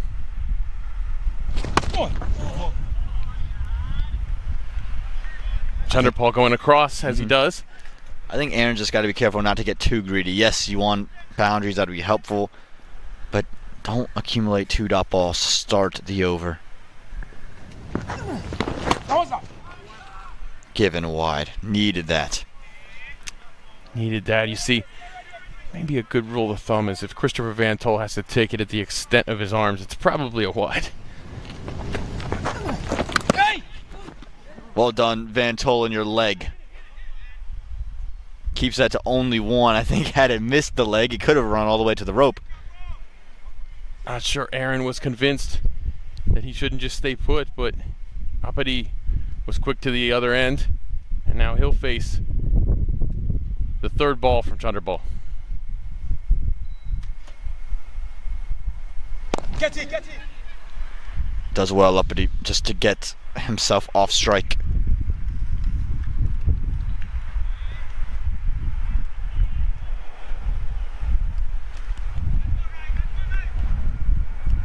$112 for 9, 3 balls to go. Get. Don't get run out. Don't get run out. Don't have a wicket to spare. Really nice work from Orrington Hamilton. Yeah, great throw. If there had been an attempt, he would have been out by a good ways.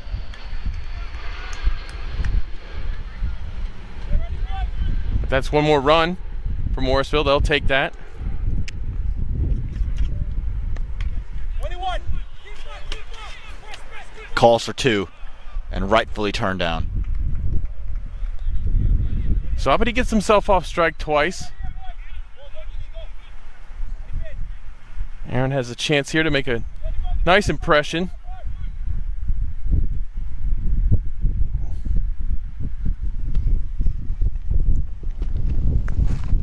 Yeah, just trying to size him up. Really smart from Tajran Chandrapal. And you got the spinner in here, so typically on the final ball when you got a fast bowler, you can just kind of run through anyways. Brilliant from Aaron Malidua Patirana.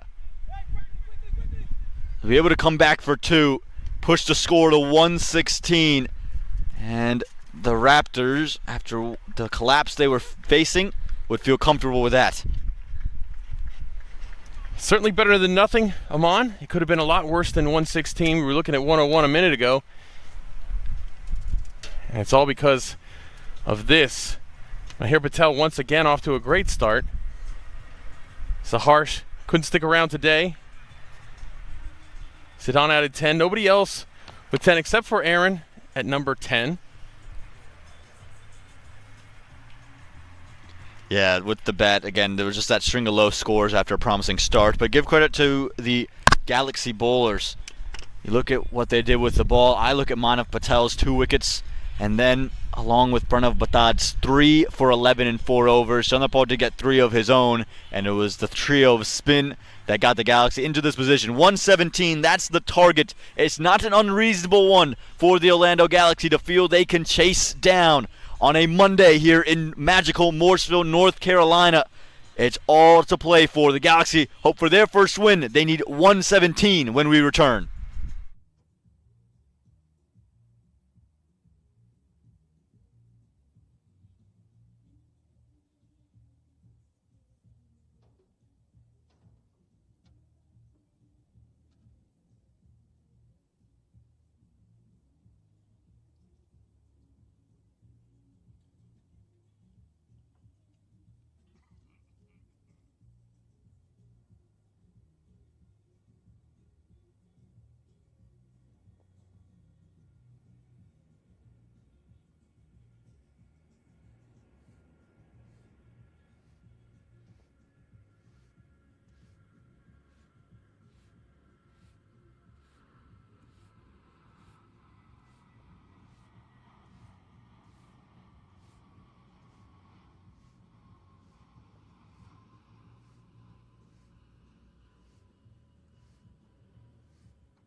Welcome back to Church Street Park.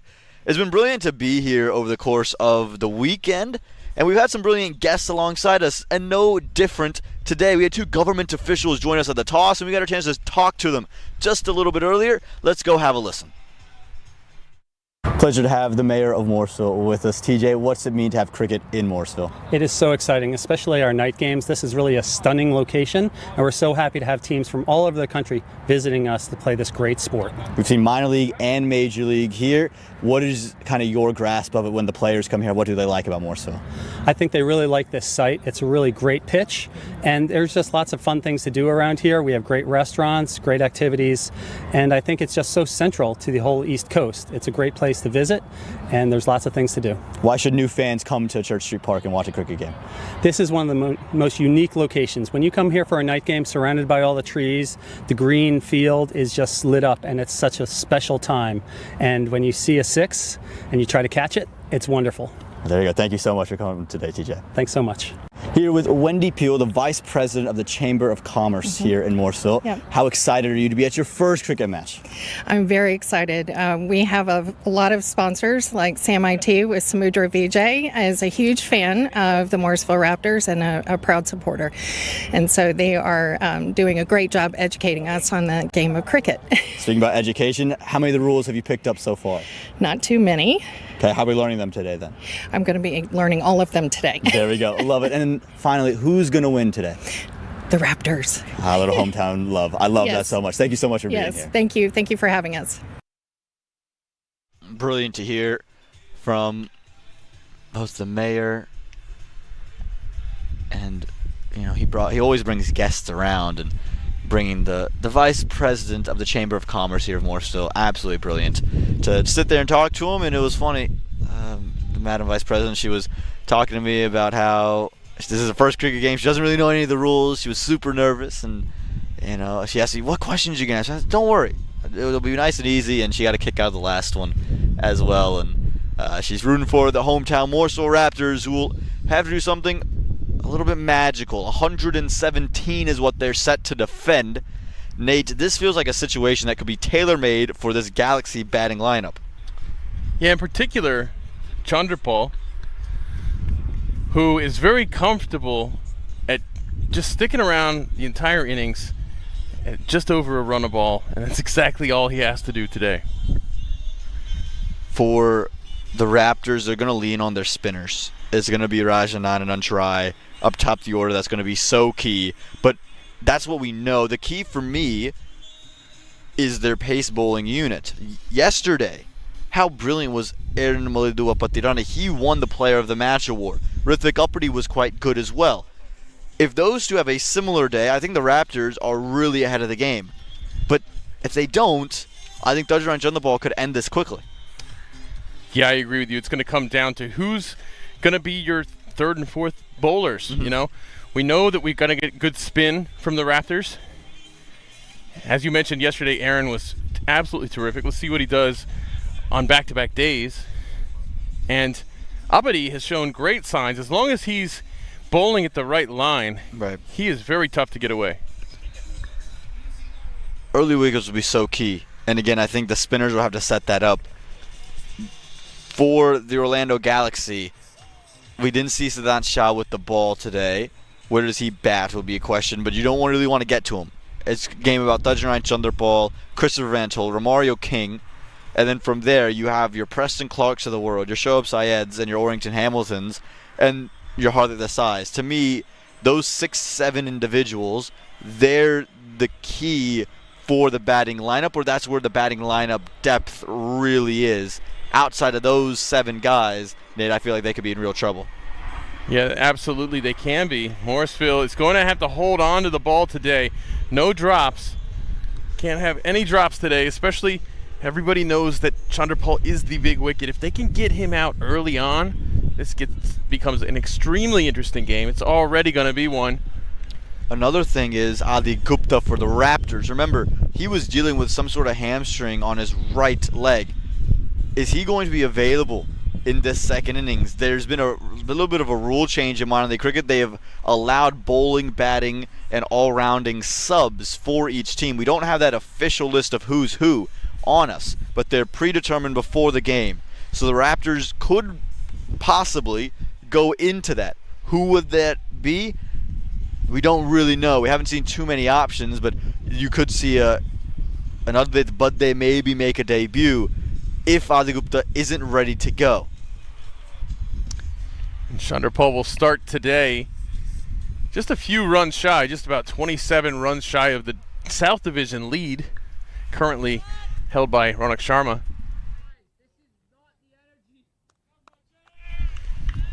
Ronak Sharma with 271 runs for Fort Lauderdale leads the South in runs right now, followed by Kunwarjit Singh, 260 runs, and then Chanderpaul with 244.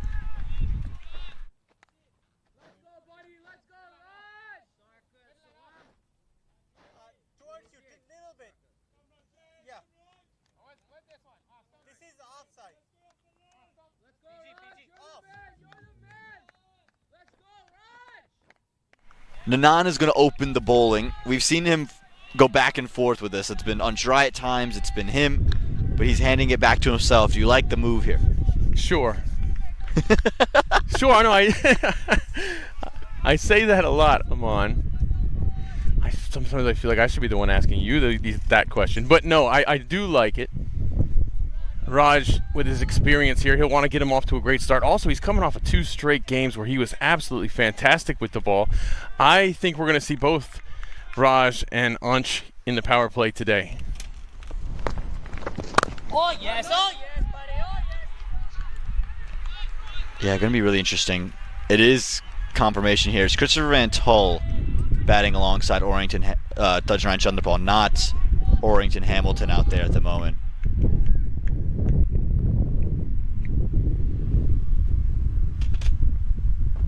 Oh, yes. No. First runs for the Galaxy. We just got an official confirmation. Adhigupta not out on the field. Pranav Cavalli is there. So he's played in the regular 11. He is a leg spinning option for them. We've already got Murray Tyson as well.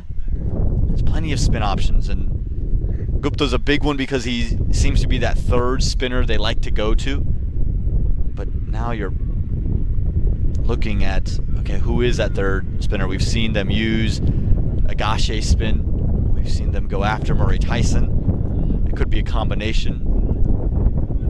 And I think if you're Orlando here, you're going to want to just rotate strike, get 5, 6 and over against the spinners, make Raj Nanan get a little more creative instead of just going spinner the whole time.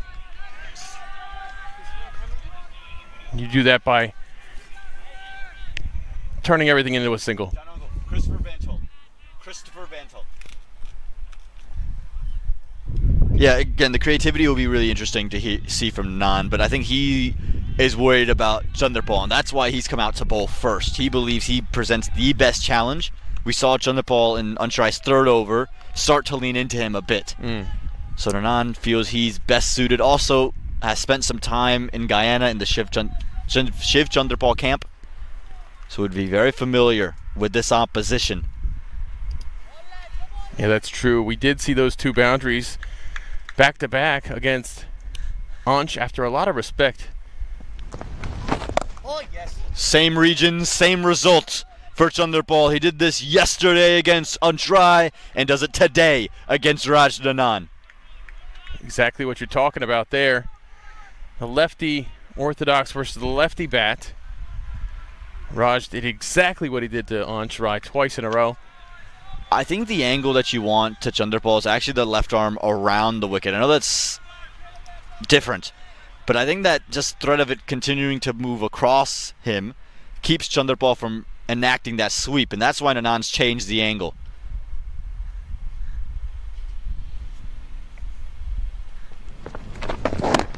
Yeah, just there. You can see he's just a little bit more cautious about that ball sliding away from him. Excellent running, however, from Van Tull. Let's talk about Agashe yesterday too. A spinner from Morrisville. What a good game he had. He's shown a lot of good signs.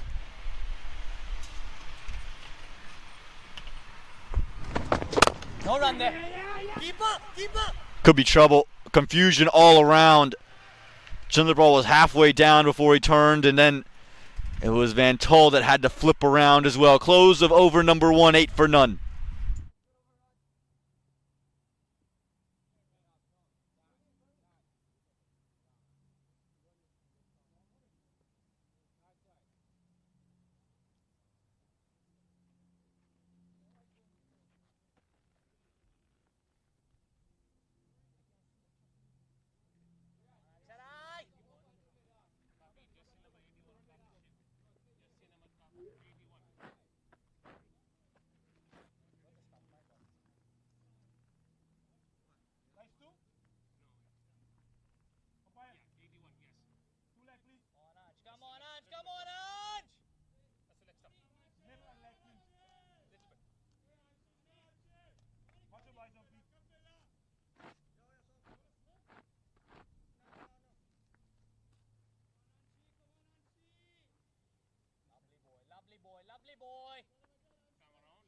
Untry took the wicket of Christopher Van Tol yesterday at this end of the ground.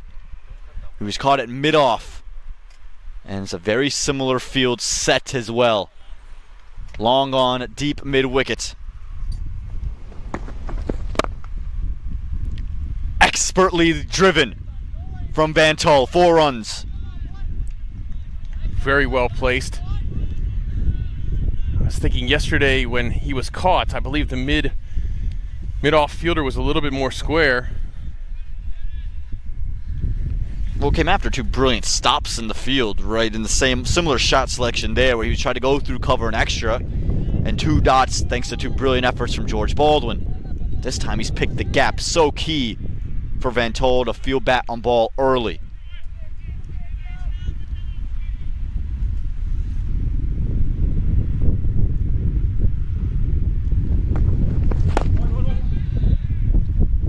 And then he can calm down and do this. Really nice for Van Tol. Boundary, off strike, and now you can let Chandrapal navigate the innings. And we'll see Ansh bowling around the stumps to Chandrapal. Again, trying to cut that angle of the sweep. And they're going to go with a similar field. Yeah, I love it. Again, you're trying to now dare Chandrapal to play behind square on the onside with the ball slanting across the room. It creates such a difficult angle and allows you to now have backward point, short third, backwards square leg, and square leg inside the ring, all in a catching position.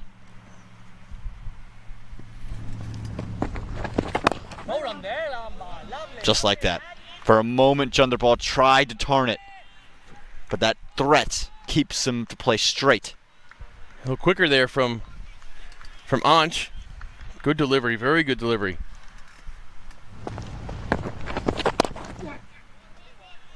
He's getting good drift on that, isn't he?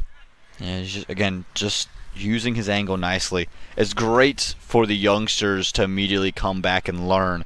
We talked about first Harsh Swithan from 2 days ago to yesterday, the maturity we saw in his game to not throw his wicket away. Now for Untry, the learnings of how to deal with Thajnarayan Chandrapal.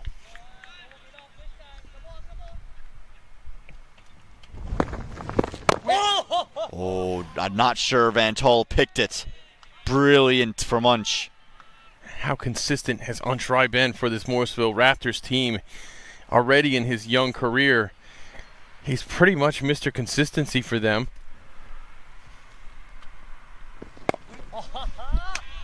That opening boundary will carry through the over. Just 6 runs from it, 14 for none.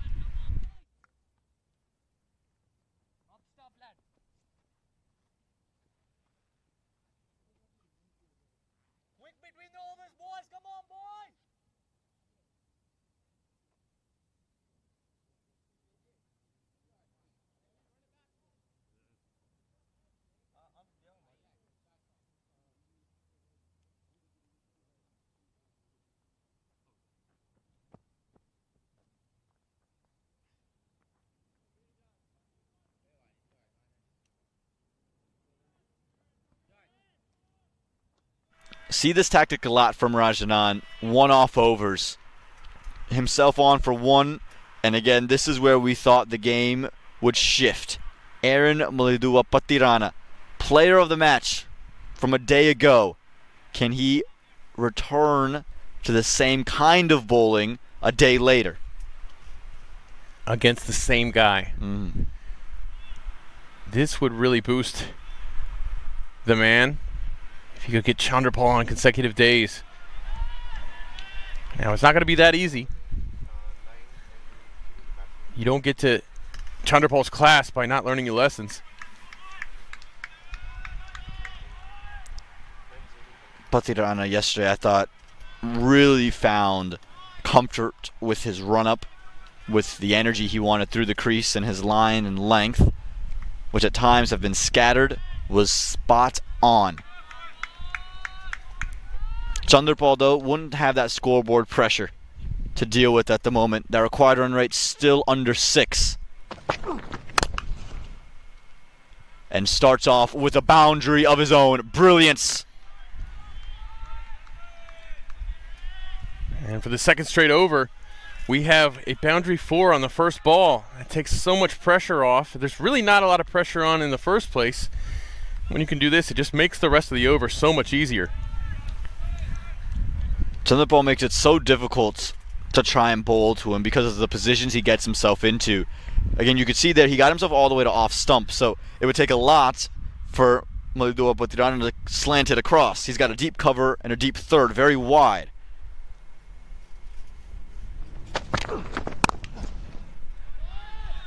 That's better from Patirana, but an exact formula for the Galaxy. Boundary and get off, keep the runs going. I say it almost every time Ventul bats. It just seems like a big innings for him is just right around the corner. And that was very well handled by Chandrapal. Rotate strike, keep Ventul in on the action. Make sure that he's getting his eye in too. How different is it to bowl to these two batters?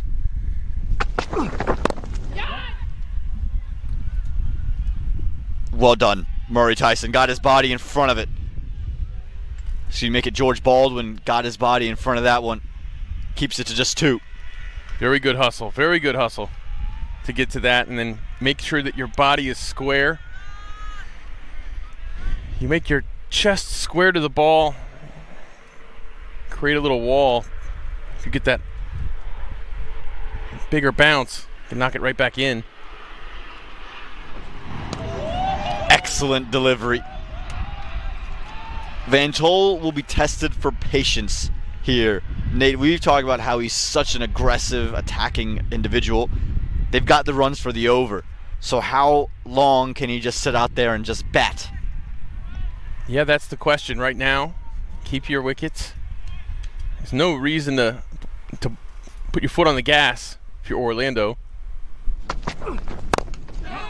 That's a safe one right there. Just popped it right over his head. Yeah, beautiful. Straight as you like, 4 runs.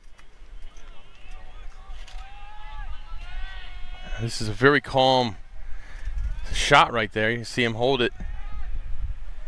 You know, when a batter holds the pose, to me, what it shows to me is that the batter really saw the ball all the way, especially on those straight drives, anything straight. We saw earlier, Raj Anand, when he got bowled out, his eyes were pointing to cow corner. You saw Ventul right there watching that, his head right down on the ball. Away. Just away from the fielders, and a flurry of boundaries now for the Orlando Galaxy. Boy, does Ventul look so good sometimes with the straight bat. Looks very much in control. It was in the air, but there was no fielder in place there at cover. And off the absolute middle. Close of over 3, 29 for none.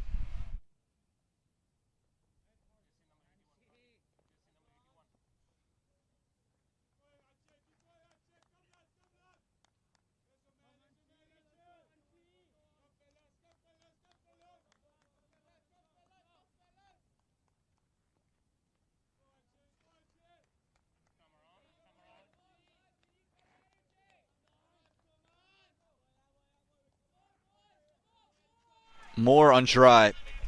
Not to start the Raptors rafter. They were searching for wickets.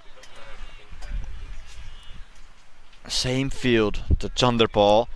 Nate, it does feel like this game's starting to drift. I know we're only 3 overs into it, but to get 29 from the first 3, you're moving in a phenomenal direction if you're the Galaxy. Absolutely. You're in the driver's seat. And I think Van Tull, whilst I know Chanderpaul is the big name, is the one that can start the collapse if you're Morrisville. I think you can tempt him and bait him into doing something rash. You're going to need to. And he's just played a couple of absolutely beautiful shots. Ansharai is a completely different bowler, though, and we saw the last 2 balls he defended against Ansharai and Anshurai's prior over. Van Tull looked a little bit of 2 minds.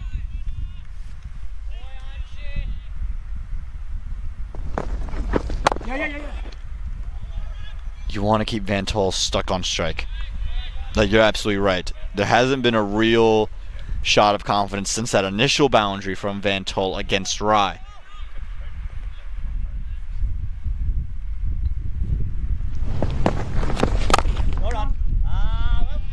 Two dots. There was 2 dots and a wicket yesterday, Nate. That's right. Ansh there. He's not going to give Van Tull much width, I don't think. That's the 5th consecutive dot that Ansharai has bowled to Van Tull. And because of how well Van Tull did the last over with the boundaries, he's not going to fret this too much as long as he feels safely out of danger. Well, I don't know, maybe not. 6 in a row.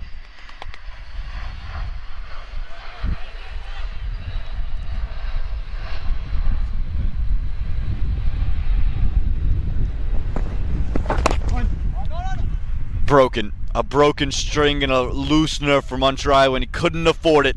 Just 2 runs from over 4, but it's still 31 for none.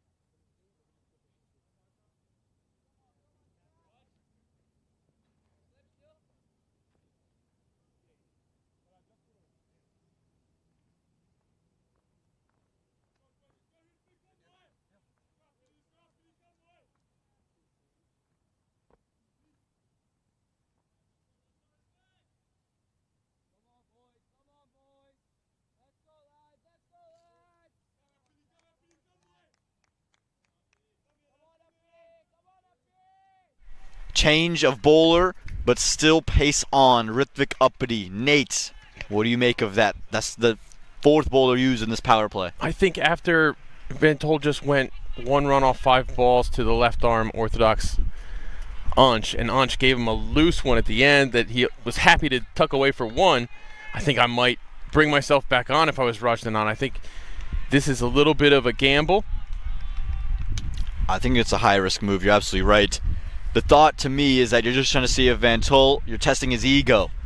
But it could go your way, or ask how Orrington Hamilton went against George Baldwin yesterday. 2 6s in that over. Very good point.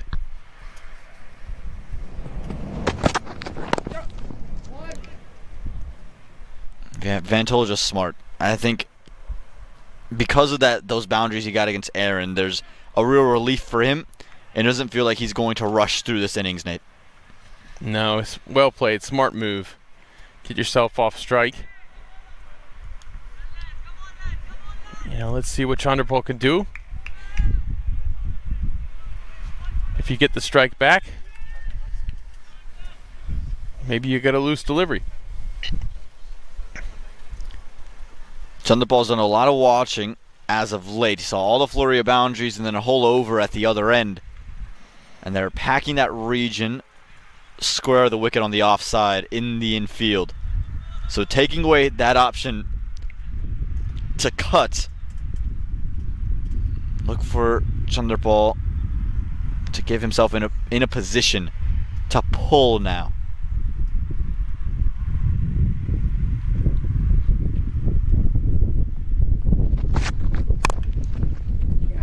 Excellent line from Raptors. An excellent commitment to the run. Yeah, Chanderpaul was out of the gate on that one. And Ventol back on strike. Ventol again, we've seen how good he is on the front foot through the line of the ball.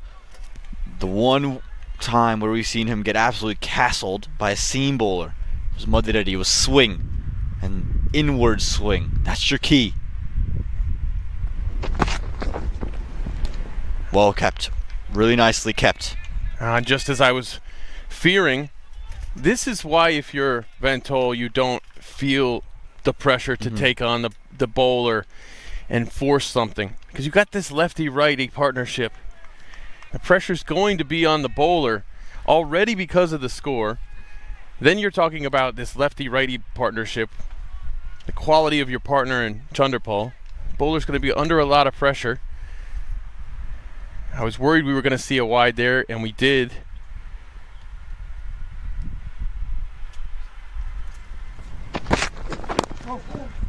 Nicely tucked. That'll go all the way to the boundary for 4 runs. Not the start the Raptors were after. Yeah, and when you get that wide on the ball before, you tuck this one away perfectly for 4 runs. You see, just helps it over there, gets it on the hip. Probably expecting the ball somewhere around there.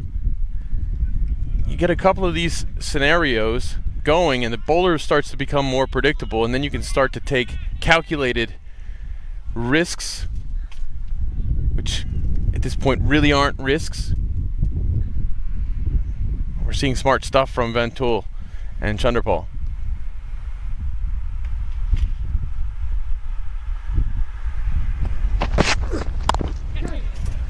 In the gap. And he'll find a run down to third. He's in such control today, Ventol. It doesn't feel like he's doing anything too extravagant. No, everything's just short and quick for the most part, and that's saying a lot because he is a very tall guy, a long guy. So when you're that long, it's not always automatic to be short and quick. But he's just made short, quick movements to the ball. Very tidy shots, not a lot of overexertion or anything.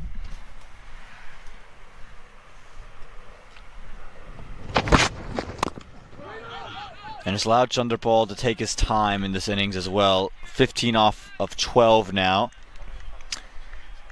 He almost plays that, his cut shots with his left hip almost. The way he gets himself close to the ball and then almost just with his hips. It allows him to decide very late whether to cut or pull, isn't it? You're not really sure by the way the hands come down until after his shot.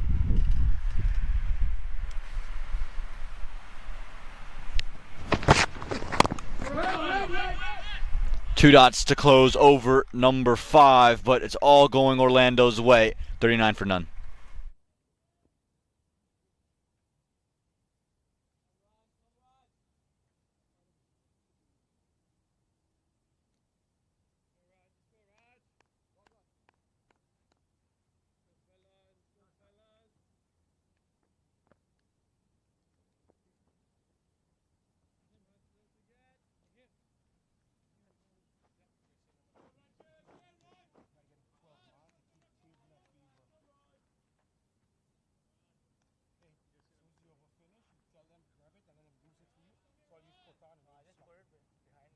Change of ends for Nanan. Final over of the power play.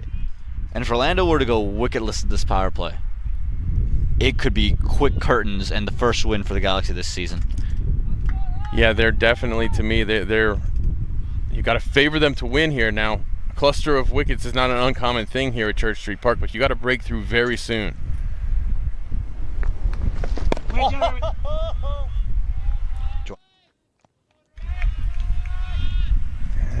Good start here for Nanan. This is his second over.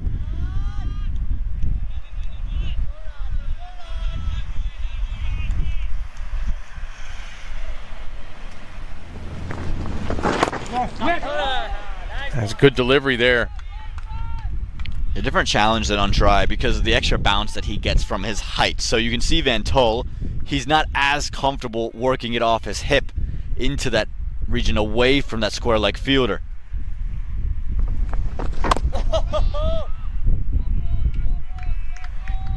Van Tol, definitely a different guy against the left arm orthodox bowling than he is against the fast bowling.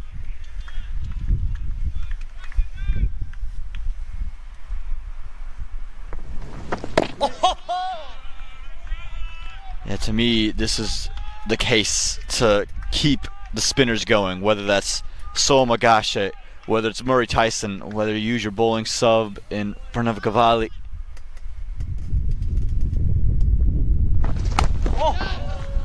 And no slip there.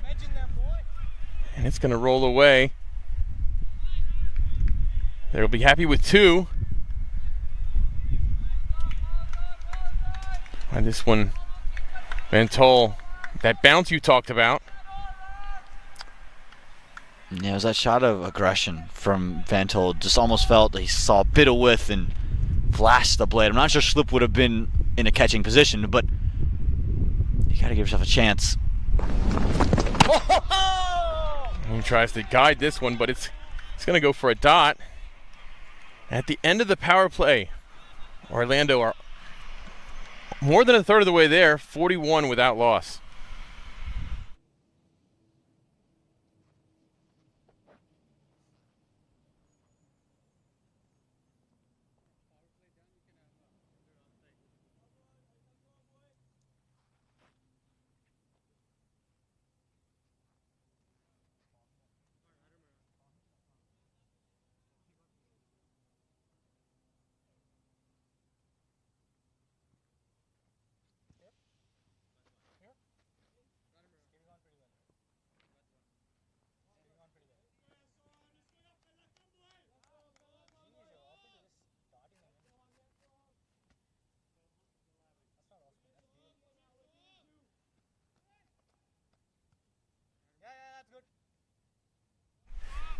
And Agashe, we mentioned the spin, sticking with the spin right now.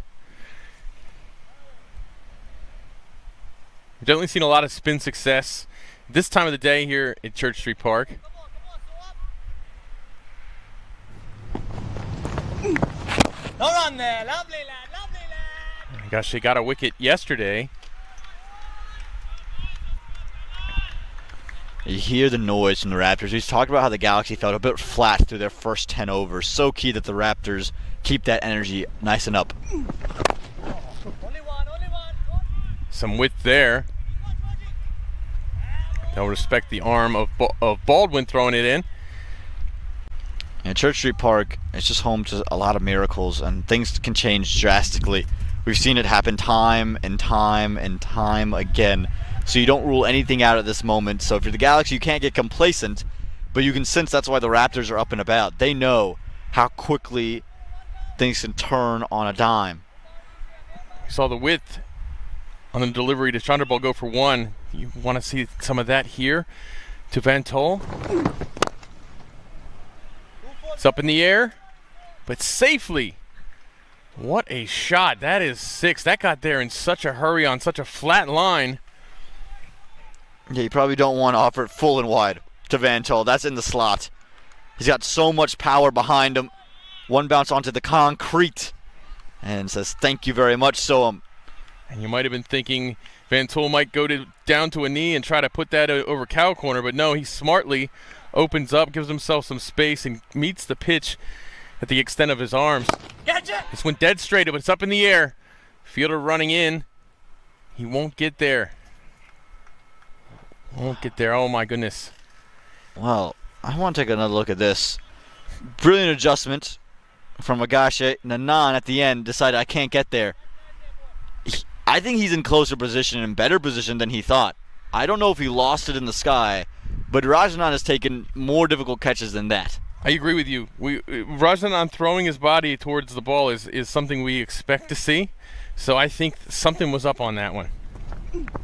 Oh yes, boy. Because I'm not even sure he had to really dive.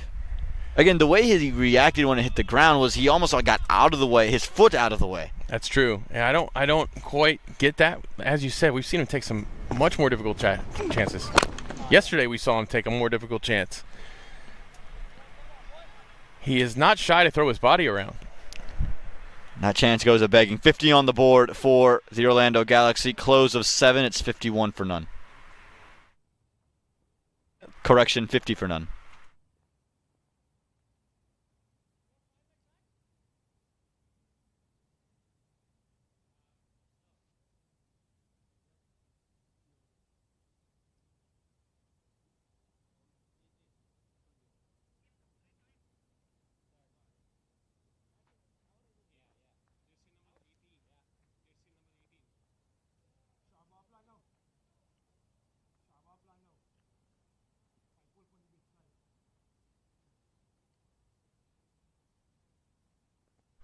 Morrisville will continue with Uppity, this time bowling from the Shiloh end. And you got to think something was going on with that potential chance there, Rajnanan, off the Agache bowling. You must have lost it in the clouds. These clouds here are exactly the color that you would not want them to be as far as finding the ball in the clouds. It is definitely an overcast day here at Church Street Park.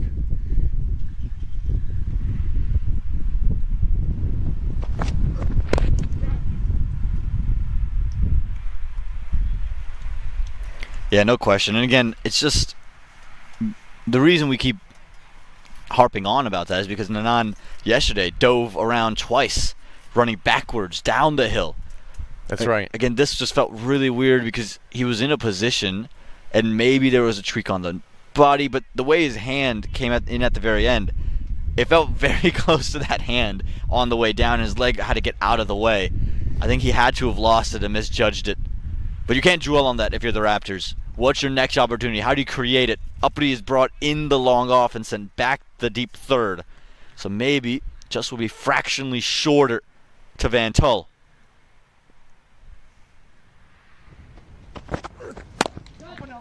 Over the circle there, that's going to go away for 4 really easily. And you're right, just a little bit back a length there. I don't think he was back a length enough. It really felt too full for me here. You just take another second look. He's gone up, and Van Tull's reach makes that one not short enough. He's got such levers, can put himself in such a great position, and knew he just had to hit it very straight. And Van Tull is taking this game away from the Raptors single-handedly. Yeah, Van Tull flying now. 36 from 26. Making this a very short chase if it continues on this track. Chandrapal doing a great job of giving Van Tull license by giving him the strike.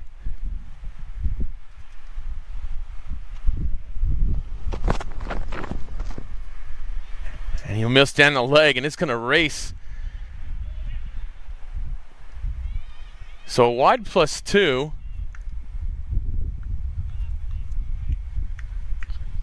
Hard luck there. Yeah, it's been a tough weekend for Thick Uppity. That opening weekend he was brilliant, and even last weekend was phenomenal. Late in games, maybe the games were kind of over that point, but he was great with the ball. But he's just struggled with consistency throughout this weekend, I've thought. They've been flashes of that early brilliance, but it's never easy when you're getting introduced to Christopher Van Tull.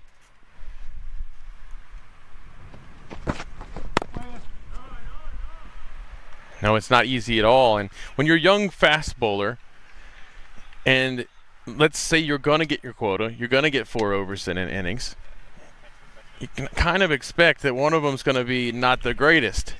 Now, when you're defending a small total like this, that's disaster. Again, still some energy around the Morrisville Raptors camp, but there needs to be some more self-belief, you feel. Yeah, yesterday Morrisville got about 20% of what they needed to win off a 1-over from Warrington Hamilton that was loose.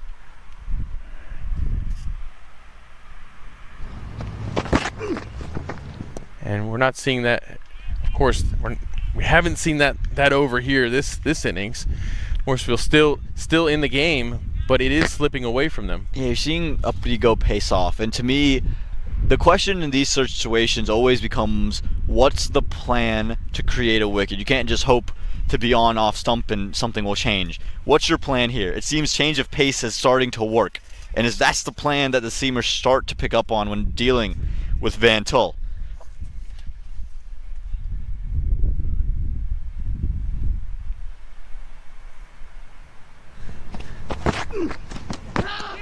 That's a good length there. Crowding the batter right over his shoulder. Convinced was ready and Uppity, hand in his heart, head in his hands as well. Let's have a second look at this. Was there anything through? Reddy's convinced. Both Uppity and him went straight up. I think it might have brushed the shoulder. I don't know if it would have to have come off the bat thinly. I don't think it would have come that thin. I think it's come off that shoulder, if at all anything. Yeah, I didn't see anything there. There's no sound either. We have the stump mics in place today. They didn't collect anything. We have Bob Arbai as our in-house DRS. No Hawkeye, but Bob Arbai's there for us when we need him. Shot. 6 runs for Van Tull. This is a no-doubter. Yeah, just not sure what the plan for that delivery was. Field wasn't set for it, and you've really just given that away. Slow, full, and wide. And Van Tull just has to lean into it. That's exactly where he wants it.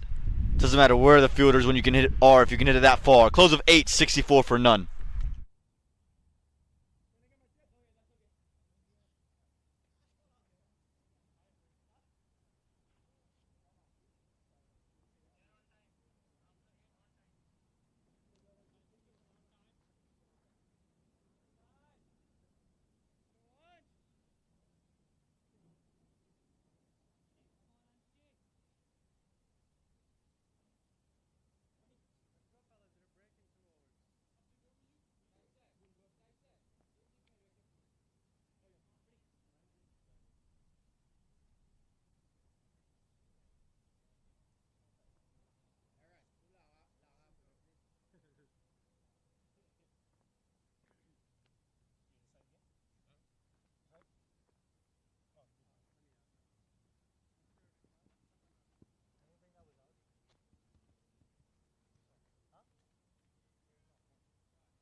On try.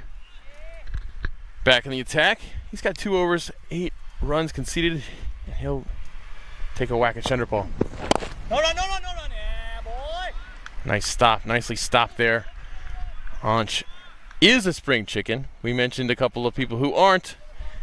Man, Anch, springy. He's all over the place. He's ready to field the ball. He's got to get into the wicket column now, though.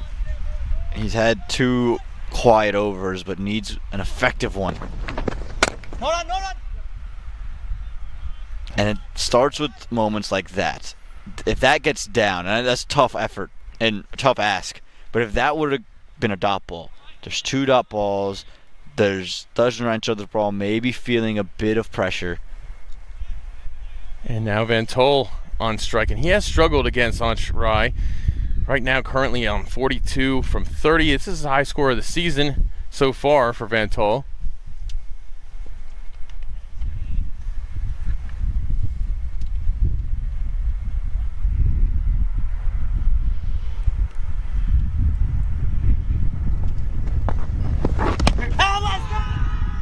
And there's an appeal there.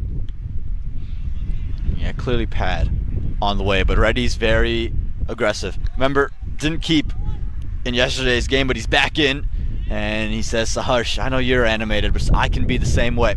Yeah, two very animated keepers. Oh, yes.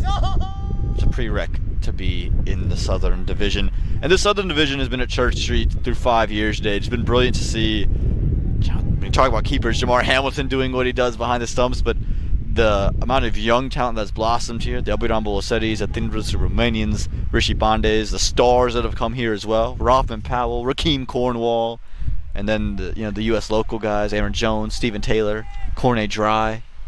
A number of games we've got to do this summer with this minor league season here at Church Street Park. We had 8 in the opening weekend, 2 in the next. How many this one? 6? Yeah, been brilliant and spread across different days. And we've seen so many magical close finishes. I think about the Morrisville's Raptors games, the Raptors Stallions games that we used to see back in 2022. Opening weekend of that same season, 2 super overs back to back that featured the Philadelphians in both. Close of 9, 67 for none. This season, super over against the Lions. We had a last over finish against the Fort Lauderdale Lions. This ground, Nate, provides so many great moments. And just great sights too. Great sights and sounds. It's a beautiful ground. It's a special place for us. It's a special place, we believe, for American cricket. And we love seeing minor league utilize it so well. So many memories, so many great players who played here. And think about it's tough to say birth of their career, but I look at Shubham Ranjane. I feel like his major league status was born here at Church Street Park when he did that finals weekend. Yeah, absolutely was. And now he's been selected in the SA-20. We've seen other great players make a name for themselves. Komarjit Singh getting drafted pretty much off the back of a very good batting performance here. I think about the way it's transformed into Major League as well. Sanjay Krishnamurthy's first Major League boundary down here at Church Street Park. Hit to what would be long off currently. Good job over there on the boundary to chase that one down. You know what's remarkable? Mohammed Mohsin had a fifer in Major League Cricket at Church Street Park before he had a fifer in minor league cricket at Church Street Park. And that's true. Very cool.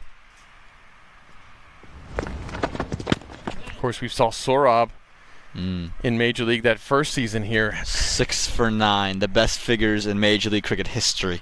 He's right up there near the leaderboard near the top of, I think he's number 2 in minor league cricket wickets, in Major League Cricket wickets, something like that. We saw yesterday, we saw the 100th minor league wicket for Sarvjit Singlada. We saw him with that incredible 5 for here in the past. I think he took 6 that innings. Yeah, it's been brilliant what Church Street Park has meant, and again, we've talked about how it's all stemmed from that 2018 win the U.S. had over Canada. Stephen Taylor 22 in the final over. And then he's come back to Church Street Park this season with an absolute vengeance, back-to-back blistering half-centuries contained in the power play. Yeah. Remember Unmukt Chand coming here for the finals weekend, that first minor league season, and a lot of people very happy to meet him. Rahul Jadiwala had 40 in the final that weekend as well. That's right. So you have the youngsters that also make names for themselves. Abiram Bolasetti, what he did here. And then you get introduced to maybe some names maybe not many people are thinking about. Obis Panar and the heroics that he would display here on a daily basis. Yep, and some test greats too. You see one of them on your screen right now, Chandrapal, Dane Pete. Go run, yeah, boy! Just so much good talent comes through here now. It's almost become kind of a normal thing. You take it for granted at times. The brilliance of this venue, how much it means to the players. Remember when Cornet Dry described it as good enough to be one of those traditional wickets back home in South Africa. Close of 10, it's 72 for none.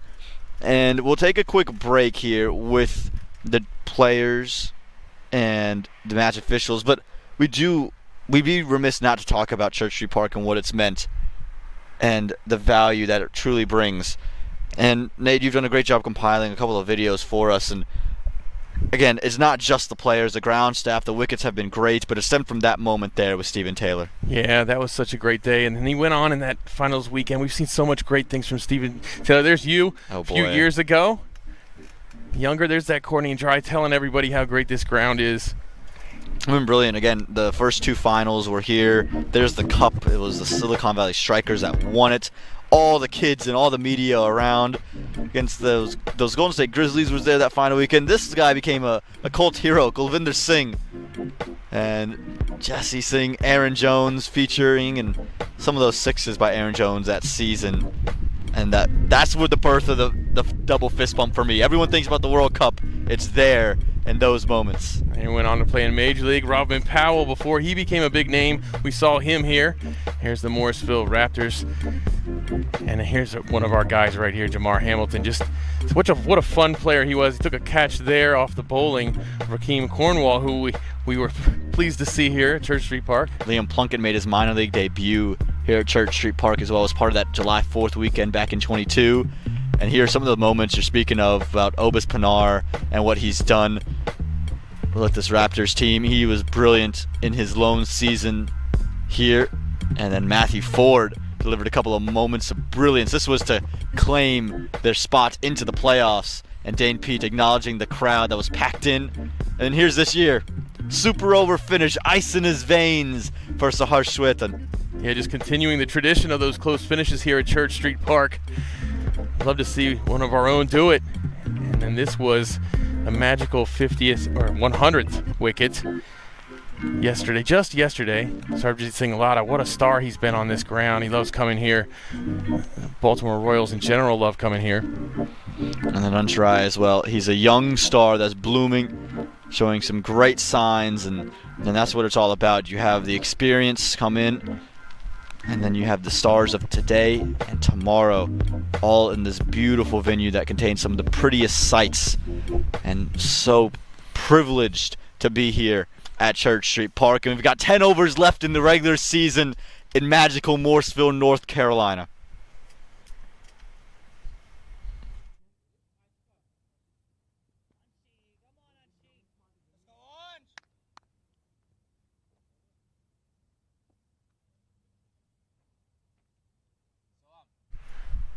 Lamont, how well did we time that video?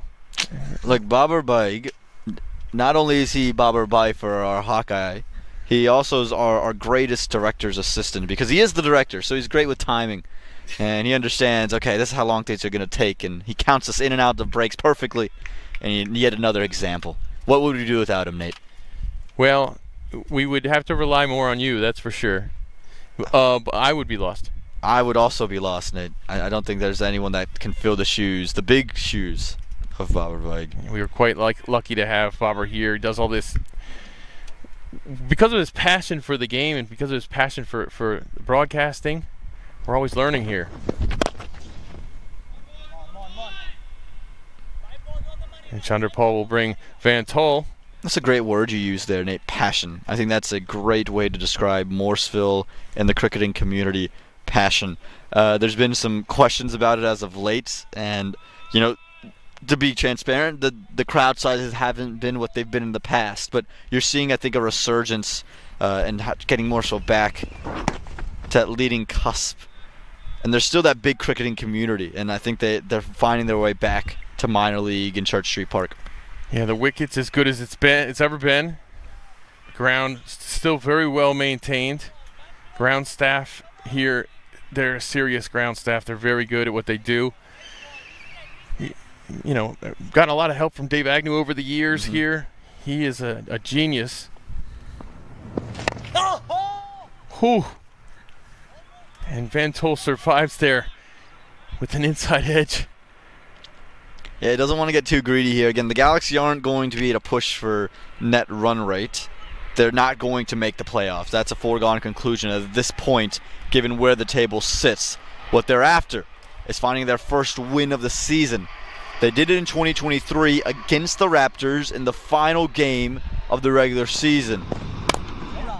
They could do it right here in the final game of the regular season in Morrisville, North Carolina. And it looks like they're well on their way right now. It should be easy street for them from here on. Only 41 needed. We've seen the Raptors in the past lose all their wickets in the space of this many runs, but it is a rare thing to see in cricket. And that was played down to third. He's going to tell Chandrapal to stay put. I think he's happy to stay at the other end against John Try. Yeah, no need to force anything again if you're the Orlando Galaxy. This partnership's too crucial to risk the run-outs for the Raptors. They're trying to make it 3 consecutive wins, and that's going up in smoke very quickly for them. No run there, lovely, lovely lad. And on Try is not giving up yet. He's got 1 ball to go. On wicketless so far, very unusual.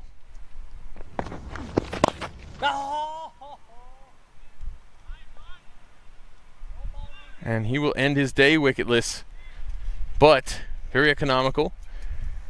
16 without a wicket. Orlando after 11, 77 without loss.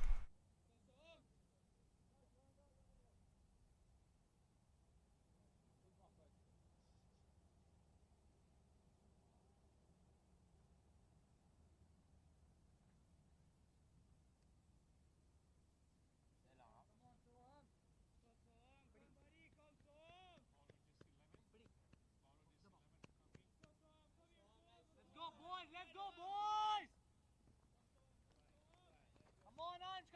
Come on, Sahash!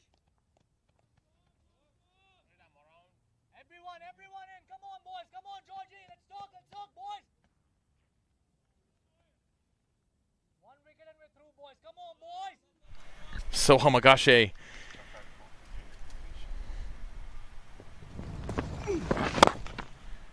poked just over his head. This is going to go all the way to the boundary. Van Tol, raise your bat. You've got 50. Yeah, Third 50 in minor league cricket for Christopher Van Tol, and the bat up for good reason. He's played with excellent maturity and poise. You just look at this. I think this is a statement of the day. A little, as you mentioned, poke, little touch over the top. Didn't look to overhit it, no big flourish. And that's been his day in a nutshell. This one's up in the air. Fielder at long on coming in.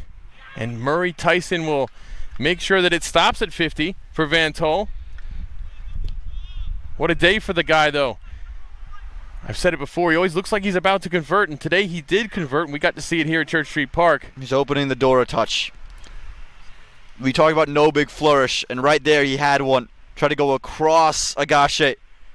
And Murray Tyson, a safe pair of hands, a sign of life, and a breath back into the Raptors' claws. It's 81 for 1.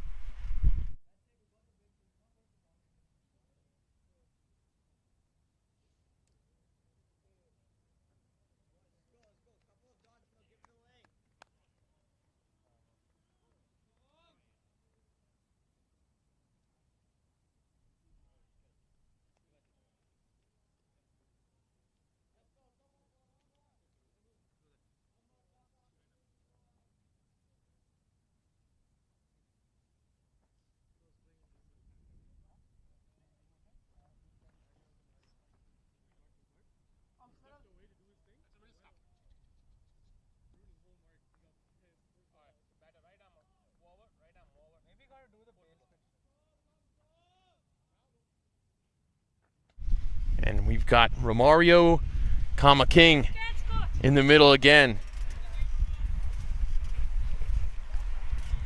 He's my cricket coach. Agashe taking a wicket this game and last game. Young leggy.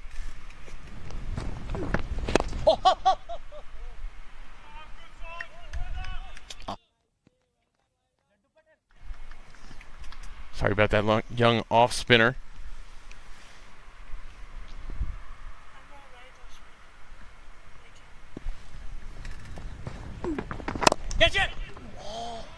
He's come back nicely. That first over, Van Tol had his way with him. Almost had him. Remember, it was that freak Nanan incident where he just felt like he lost it in the sky. So he's come back in a real big way. A second wicket will go a long way. Because Mario King is no slouch with the bat. So this build up of pressure. Make it 2 dot balls straight to Mario King. 3 rather. And you had to think that Van Tol eventually was going to be the one to fall if either partner did. But he did his job. There's an appeal there, but I don't see why. Now ready, he's just looking to force the issue. Rash shot, foot stayed completely down, still as a statue. Close of 12, 81 for 1.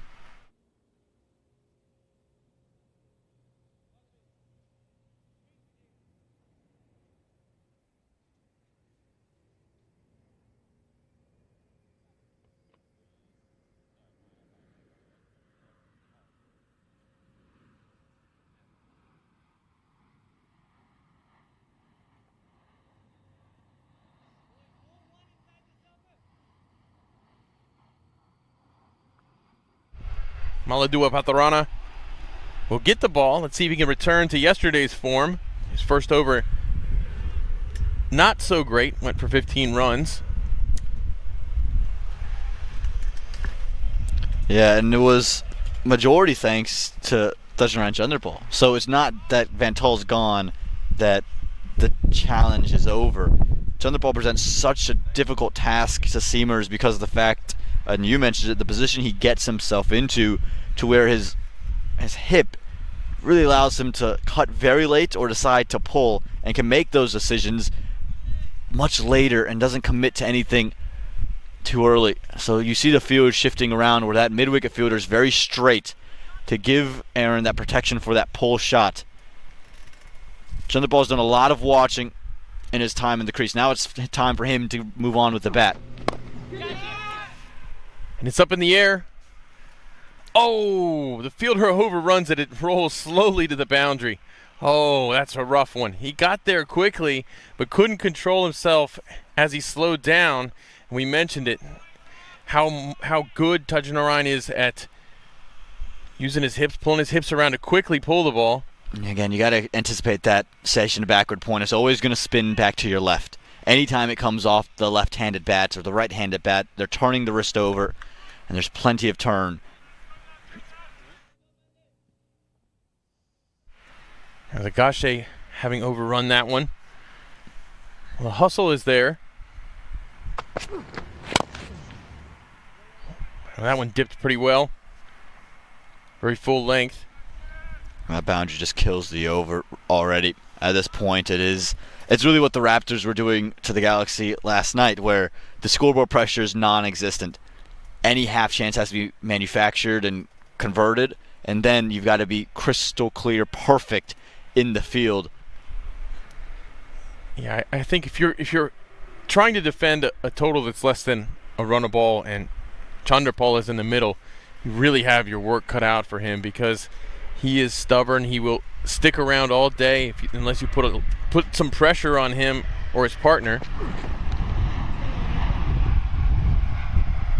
Yeah, no question. And again, I think Mario King is that perfect partner at the other end, because he's not going to stem the flow of runs. He is a batter who likes to get off strike, who likes to feel bad on ball, but it won't go without giving you a chance or two. So if you're the Raptors, it's not over, but you got to key in. You've got to find your way into the wickets, and there'll be half chances. Get creative with your field sets and get creative with your plans.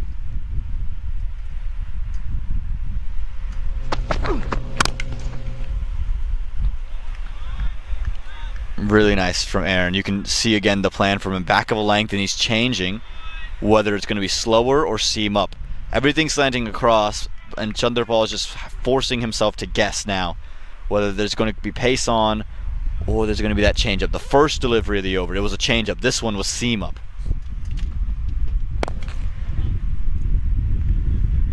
And that one's full, and saw Mario King just take off like a bullet, looking for 2. Chanderpaul didn't want it. Again, plenty of runs already in the over. No need to force anything because Rajanan So's overs left, so you don't want to lose wickets to the seamers. You know Nanan probably has one more in him that he can take. Agashe's got a couple overs. They still haven't used a Murray Tyson. They haven't used upper end of Gavali yet. You only got to go at 4 runs and over right now.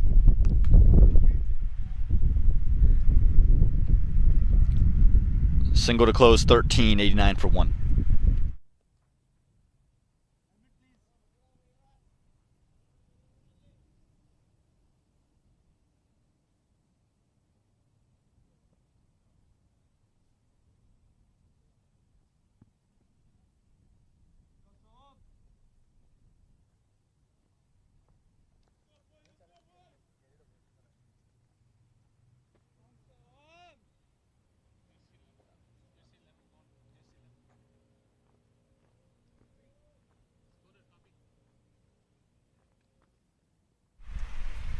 Agashe, and here now you see him flipping it around with his left hand.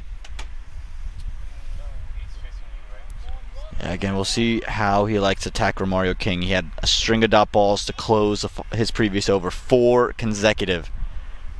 How can you capitalize on those 4 dot balls? Yeah, see how he bends his back quite a bit, does Agashe, when he bowls. King's patience is being tested here again, knowing he hasn't found a run off Agashe yet. Smashes it over the fielder for 6. What a good shot. The fielder took a stride in, but looked like it was always going to carry over his head. I'm not sure it was always going to carry over his head, Nate. I think he's on the boundary. It's taken comfortably. You look at this. He is 4 or 5 steps in, and it's just gone over that right hand. I think yes, he's probably have to jump a bit. But if he's on and pressed against that rope, that's a catch. It was kind of high as it crossed the rope, but definitely that's the only way you're going to even have a chance. Another misfield. And they'll be able to come back for 2. Unraveling at the seams are the Raptors. This isn't the Raptors' day. We're not seeing the same things we saw from them yesterday.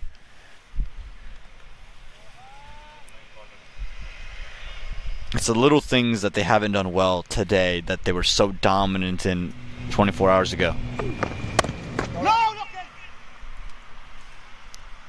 The chances that they've missed, the overrunning deliveries, the missed fields. Yeah, only 20 runs needed here to claim victory. Mario trying to go back to that. Yeah, you got to keep tempting him in that area. You might give up another boundary, but at this point, you're not going to outlast the Galaxy. It has to be about getting through them. So give Romario one more of those opportunities. See if he can clear you again.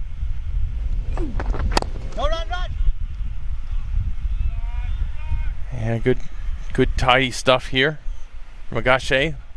And that'll be the over. Orlando, 97 for 1, needing only 20.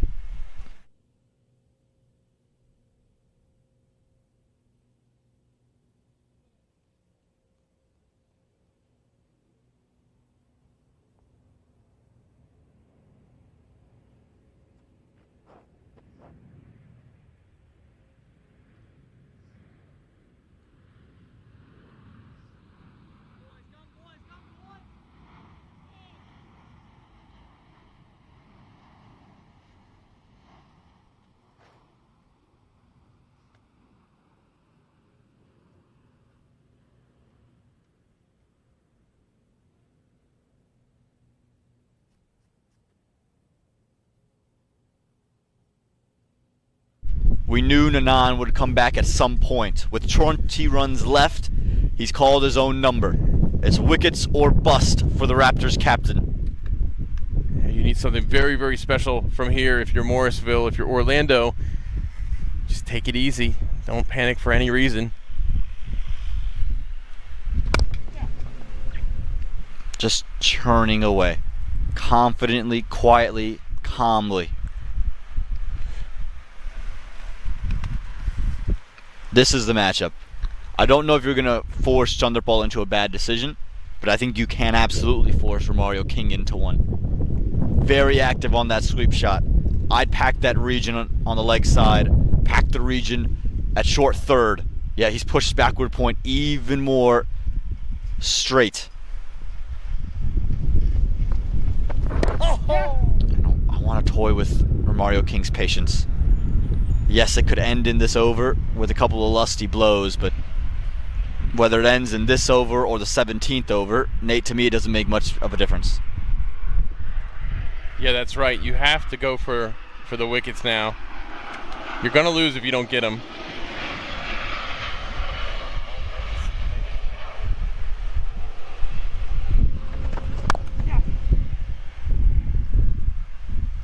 And what is your option?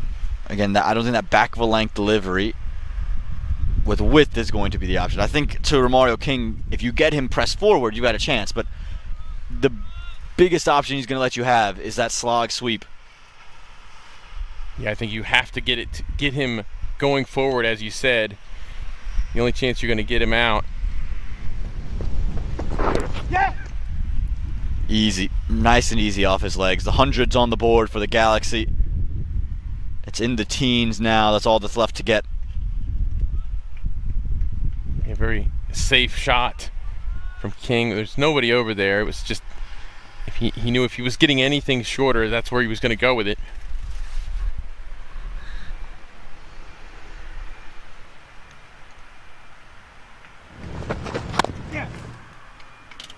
These singles are too easy. There's got to be a fielder in if you're going to bowl that length. That's a economical, a run-saving length. So the field's got to reflect that change. Well, and if you give Chanderpaul any kind of gaps on a ball like that, he's going to just find the gap. He'll just push it into a place where he can easily get to the other end. It's just too easy for him. Absolutely remarkable. Both Anshrai and Rajanan bowl 8 overs, and they've gone wicketless. Nanan's day finishes with 21 runs conceded. It's 103 for 1.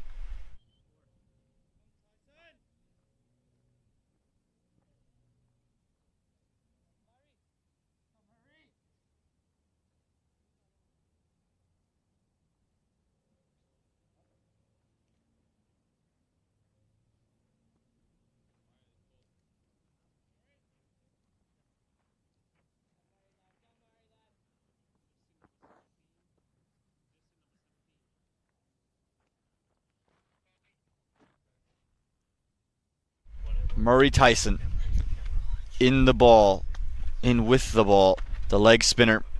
Not a lot of runs for him to defend. 14. Needs something miraculous. But Nate, we've seen miraculous and magical moments at Church Street time and time again. We have. This one would take the cake if you're asking me. It would be reminiscent of that Sarvjit led the Baltimore Orioles, 6 wickets and 7 deliveries. That's what it would take. Something we've only seen once. That's what it would take. But we've seen it once. So you're saying there's a chance, as the expression goes.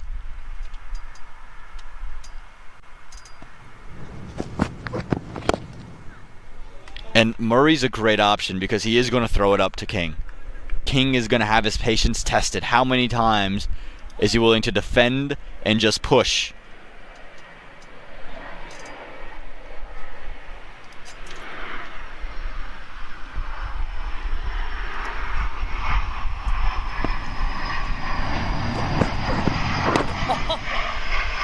Wobbled yet again. Nate, just a reminder for our viewers, this is the final game at Church Street Park for the regular season here in this 2025 minor league cricket season. Doesn't mean the regular season is over. Matches to come down in Atlanta and in Orlando in the Southern Division. Wide. So both teams will be headed to 2 different places. Morrisville down to Atlanta. And Orlando, they'll be on their string of home games to close the season. Yeah, Morrisville, after today, they'll play Atlanta Lightning twice and the Fire once in Atlanta. Remarkable. They're going to try to play spoiler there with those Atlanta Lightning.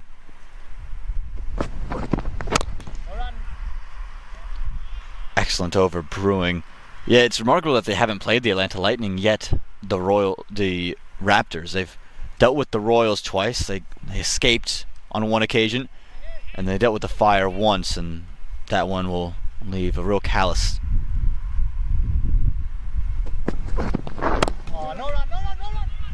That was a really tough game. And we've talked a lot about how this division, you can kind of divide it in half between the contenders and the rebuilders. Morrisville kind of at the top of the rebuilders apparently. So far anyways, there's still games in hand.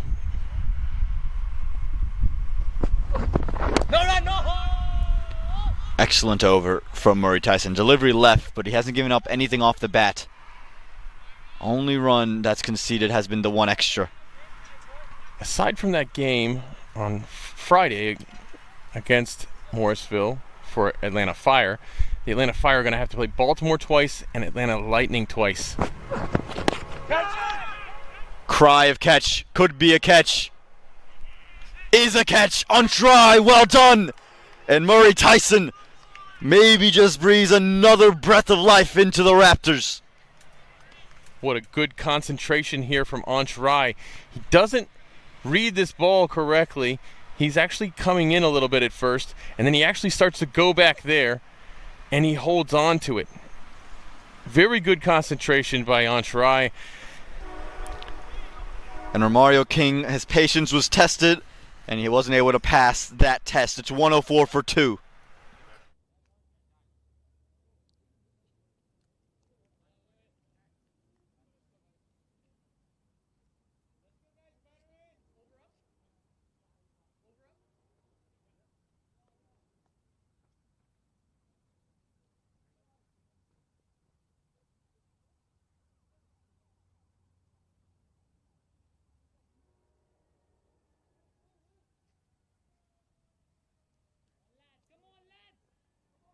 It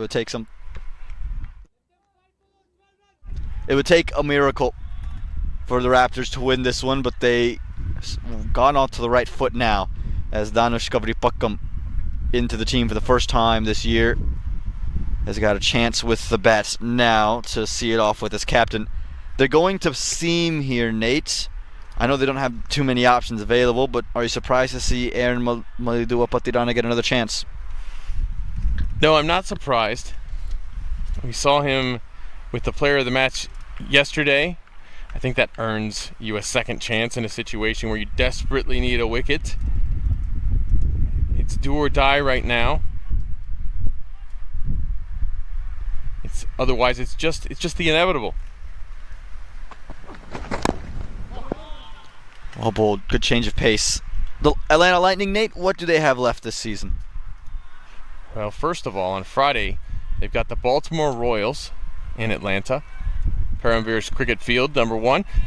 Then they've got Morrisville for 2, and then they end with Atlanta Fire for 2. So that Atlanta rivalry is going to wrap up the season.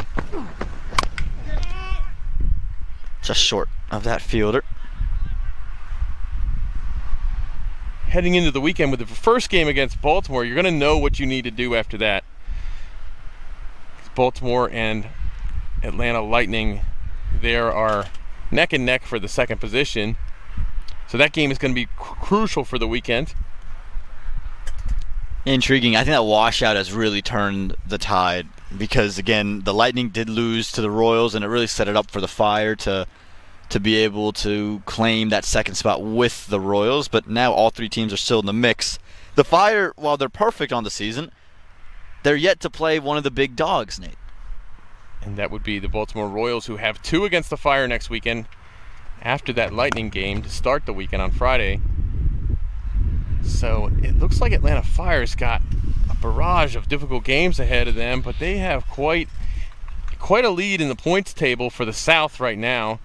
If you're going to take run rate into effect.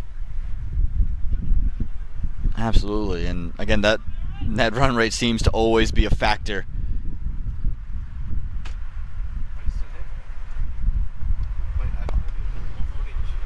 So yeah, the Fire haven't really been tested yet this season. Excellent running from the Orlando Galaxy. Gets 2 quite simply in the end, Kavripakam.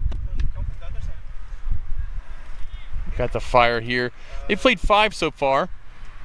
They have won all 5 of them. Their net run rate right now, 3.9433.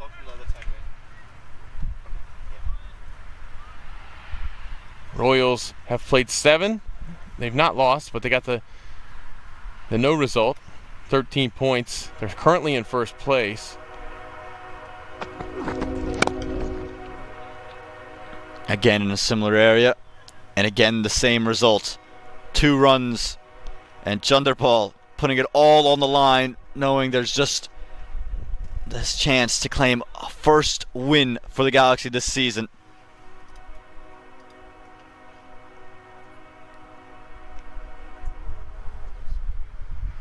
Yeah, Galaxy and Fort Lauderdale Lions have yet to win. This would be Galaxy's first win of the season, as we've mentioned many times.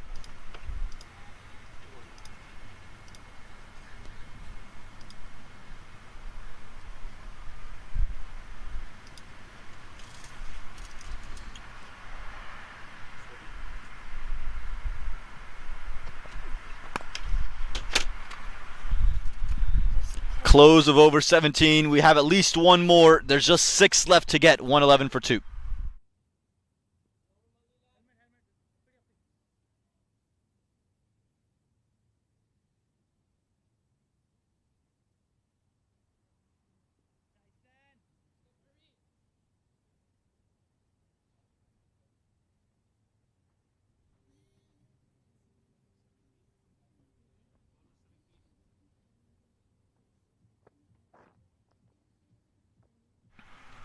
Six runs left to get. Orlando's not the only winless team in the division right now. They might leave the Lions to be the last remaining ones, though. Both teams, after today, only have 2 games left, and it's against each other. Orlando versus Fort Lauderdale Lions next weekend on Saturday and Sunday. First game on Saturday, 3 p.m. Second on Sunday, 11 a.m., and those are going to be played at the Orlando Cricket Ground. So we'll see if Fort Lauderdale can scratch a victory out of this season. More Murray Tyson. Cries just to keep it to 1. And Baldwin, brilliant patrolling that outfield. 5 left to get as Governor Buckham will face his second delivery.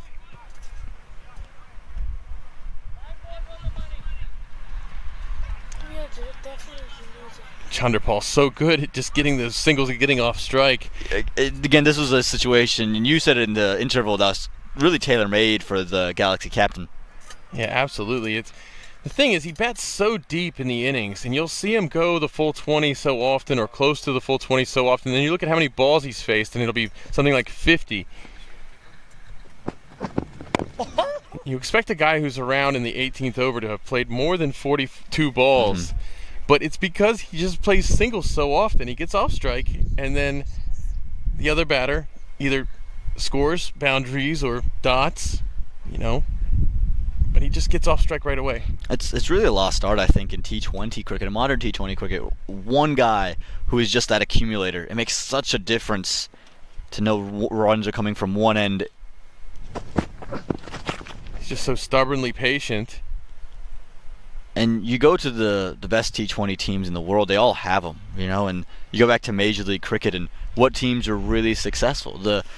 You look at MI New York, why were they able to get over that line? Well, because at some point QDK found ways to score runs from one end of the ground. When you look at Washington, at one point you're going to have Andres Gros, you're going to have one of your openers in Ravindra, just have some success in accumulating runs and stabilizing. Yeah, no. Yeah, that's true.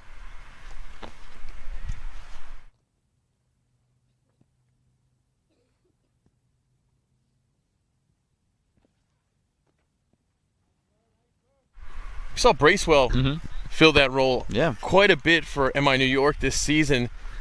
If you look at his numbers, you're not going to be carried away with his strike rate or anything, but how crucial were the balls that he faced. Even like a Faf du Plessis, there were periods when he was scoring just at a run a ball.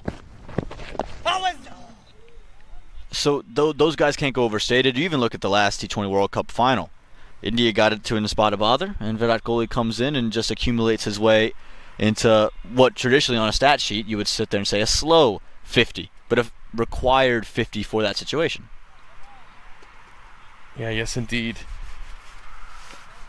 It's always going to come in handy. How often is that the trick here at Church Street Park, too? No run.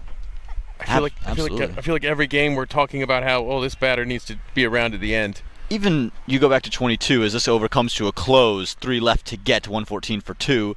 Obis Panar, right? We talk about his big hitting ability, but really you look at some of the games he won here, he would sit there for 10 overs and just maneuver his way through innings before exploding. Yeah, it was just what the doctor ordered so many times. It was, hey, look, we've just lost 4 wickets, maybe 5 wickets, and we're in the 11th over. We need to get to the 16th over before we start taking off over this chase. 3 runs left to get. So Magashi has the ball in hand, and you don't expect this game to go much past over 19. Remarkably, the Raptors have been able to push it to this point, given the Galaxy don't seem to be in any rush. It's almost like the 19th over has kind of just snuck up on us. It's like, oh, wow, there's only 12 balls left right now.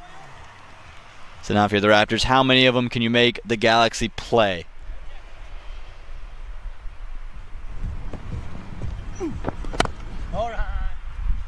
Starts with the dots. If this gets into the final over, Nate, I think you're going to see you're going to feel that energy just come back into a Raptors side. Again, it would be remarkable if it were to come to that. Here's the man you want on strike. For me, if I'm Rajanan, I enclose this field. Send everybody up. Don't gift the single. You're going to hit me over the top for a boundary? Have it. Win the game. Yeah, I think you're absolutely right. Get everyone in there. There's a deep mid-wicket fielder and a long off. And I'm not sure I can understand that.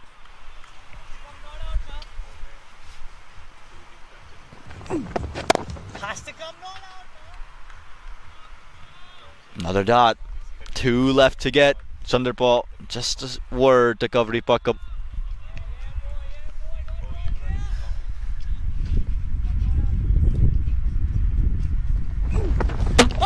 Straight through. Soham Agashe creates wicket number 3, and more so, they just tend to hang around. It's not over until it's over. Agashe says it's not going to be over right now. What a ball.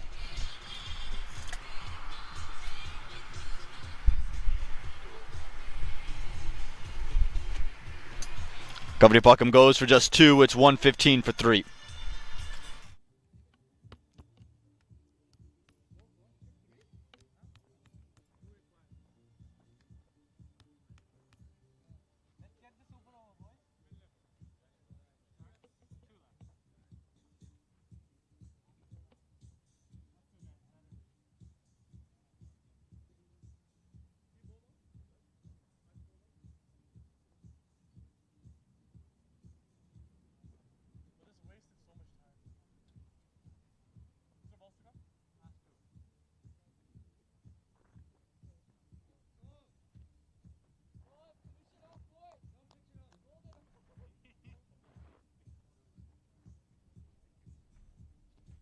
Bit of experience to come in to close things out. Hardik Desai.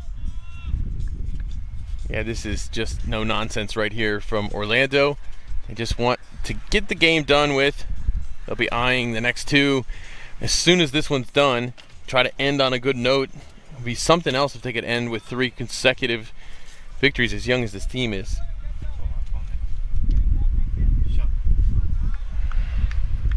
Absolutely. They'll have a chance to do 2 of them at home. And again, just give themselves that bit of belief as they head back to Orlando, Florida.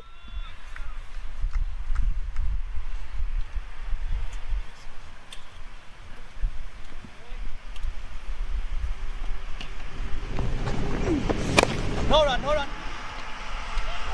This could be it. No. Chanderpaul on strike with 1 run to go. Exactly how they drew it up, Nate. 1 run to go. It's always a little more dramatic than it ever needs to be. But that's just how we like it.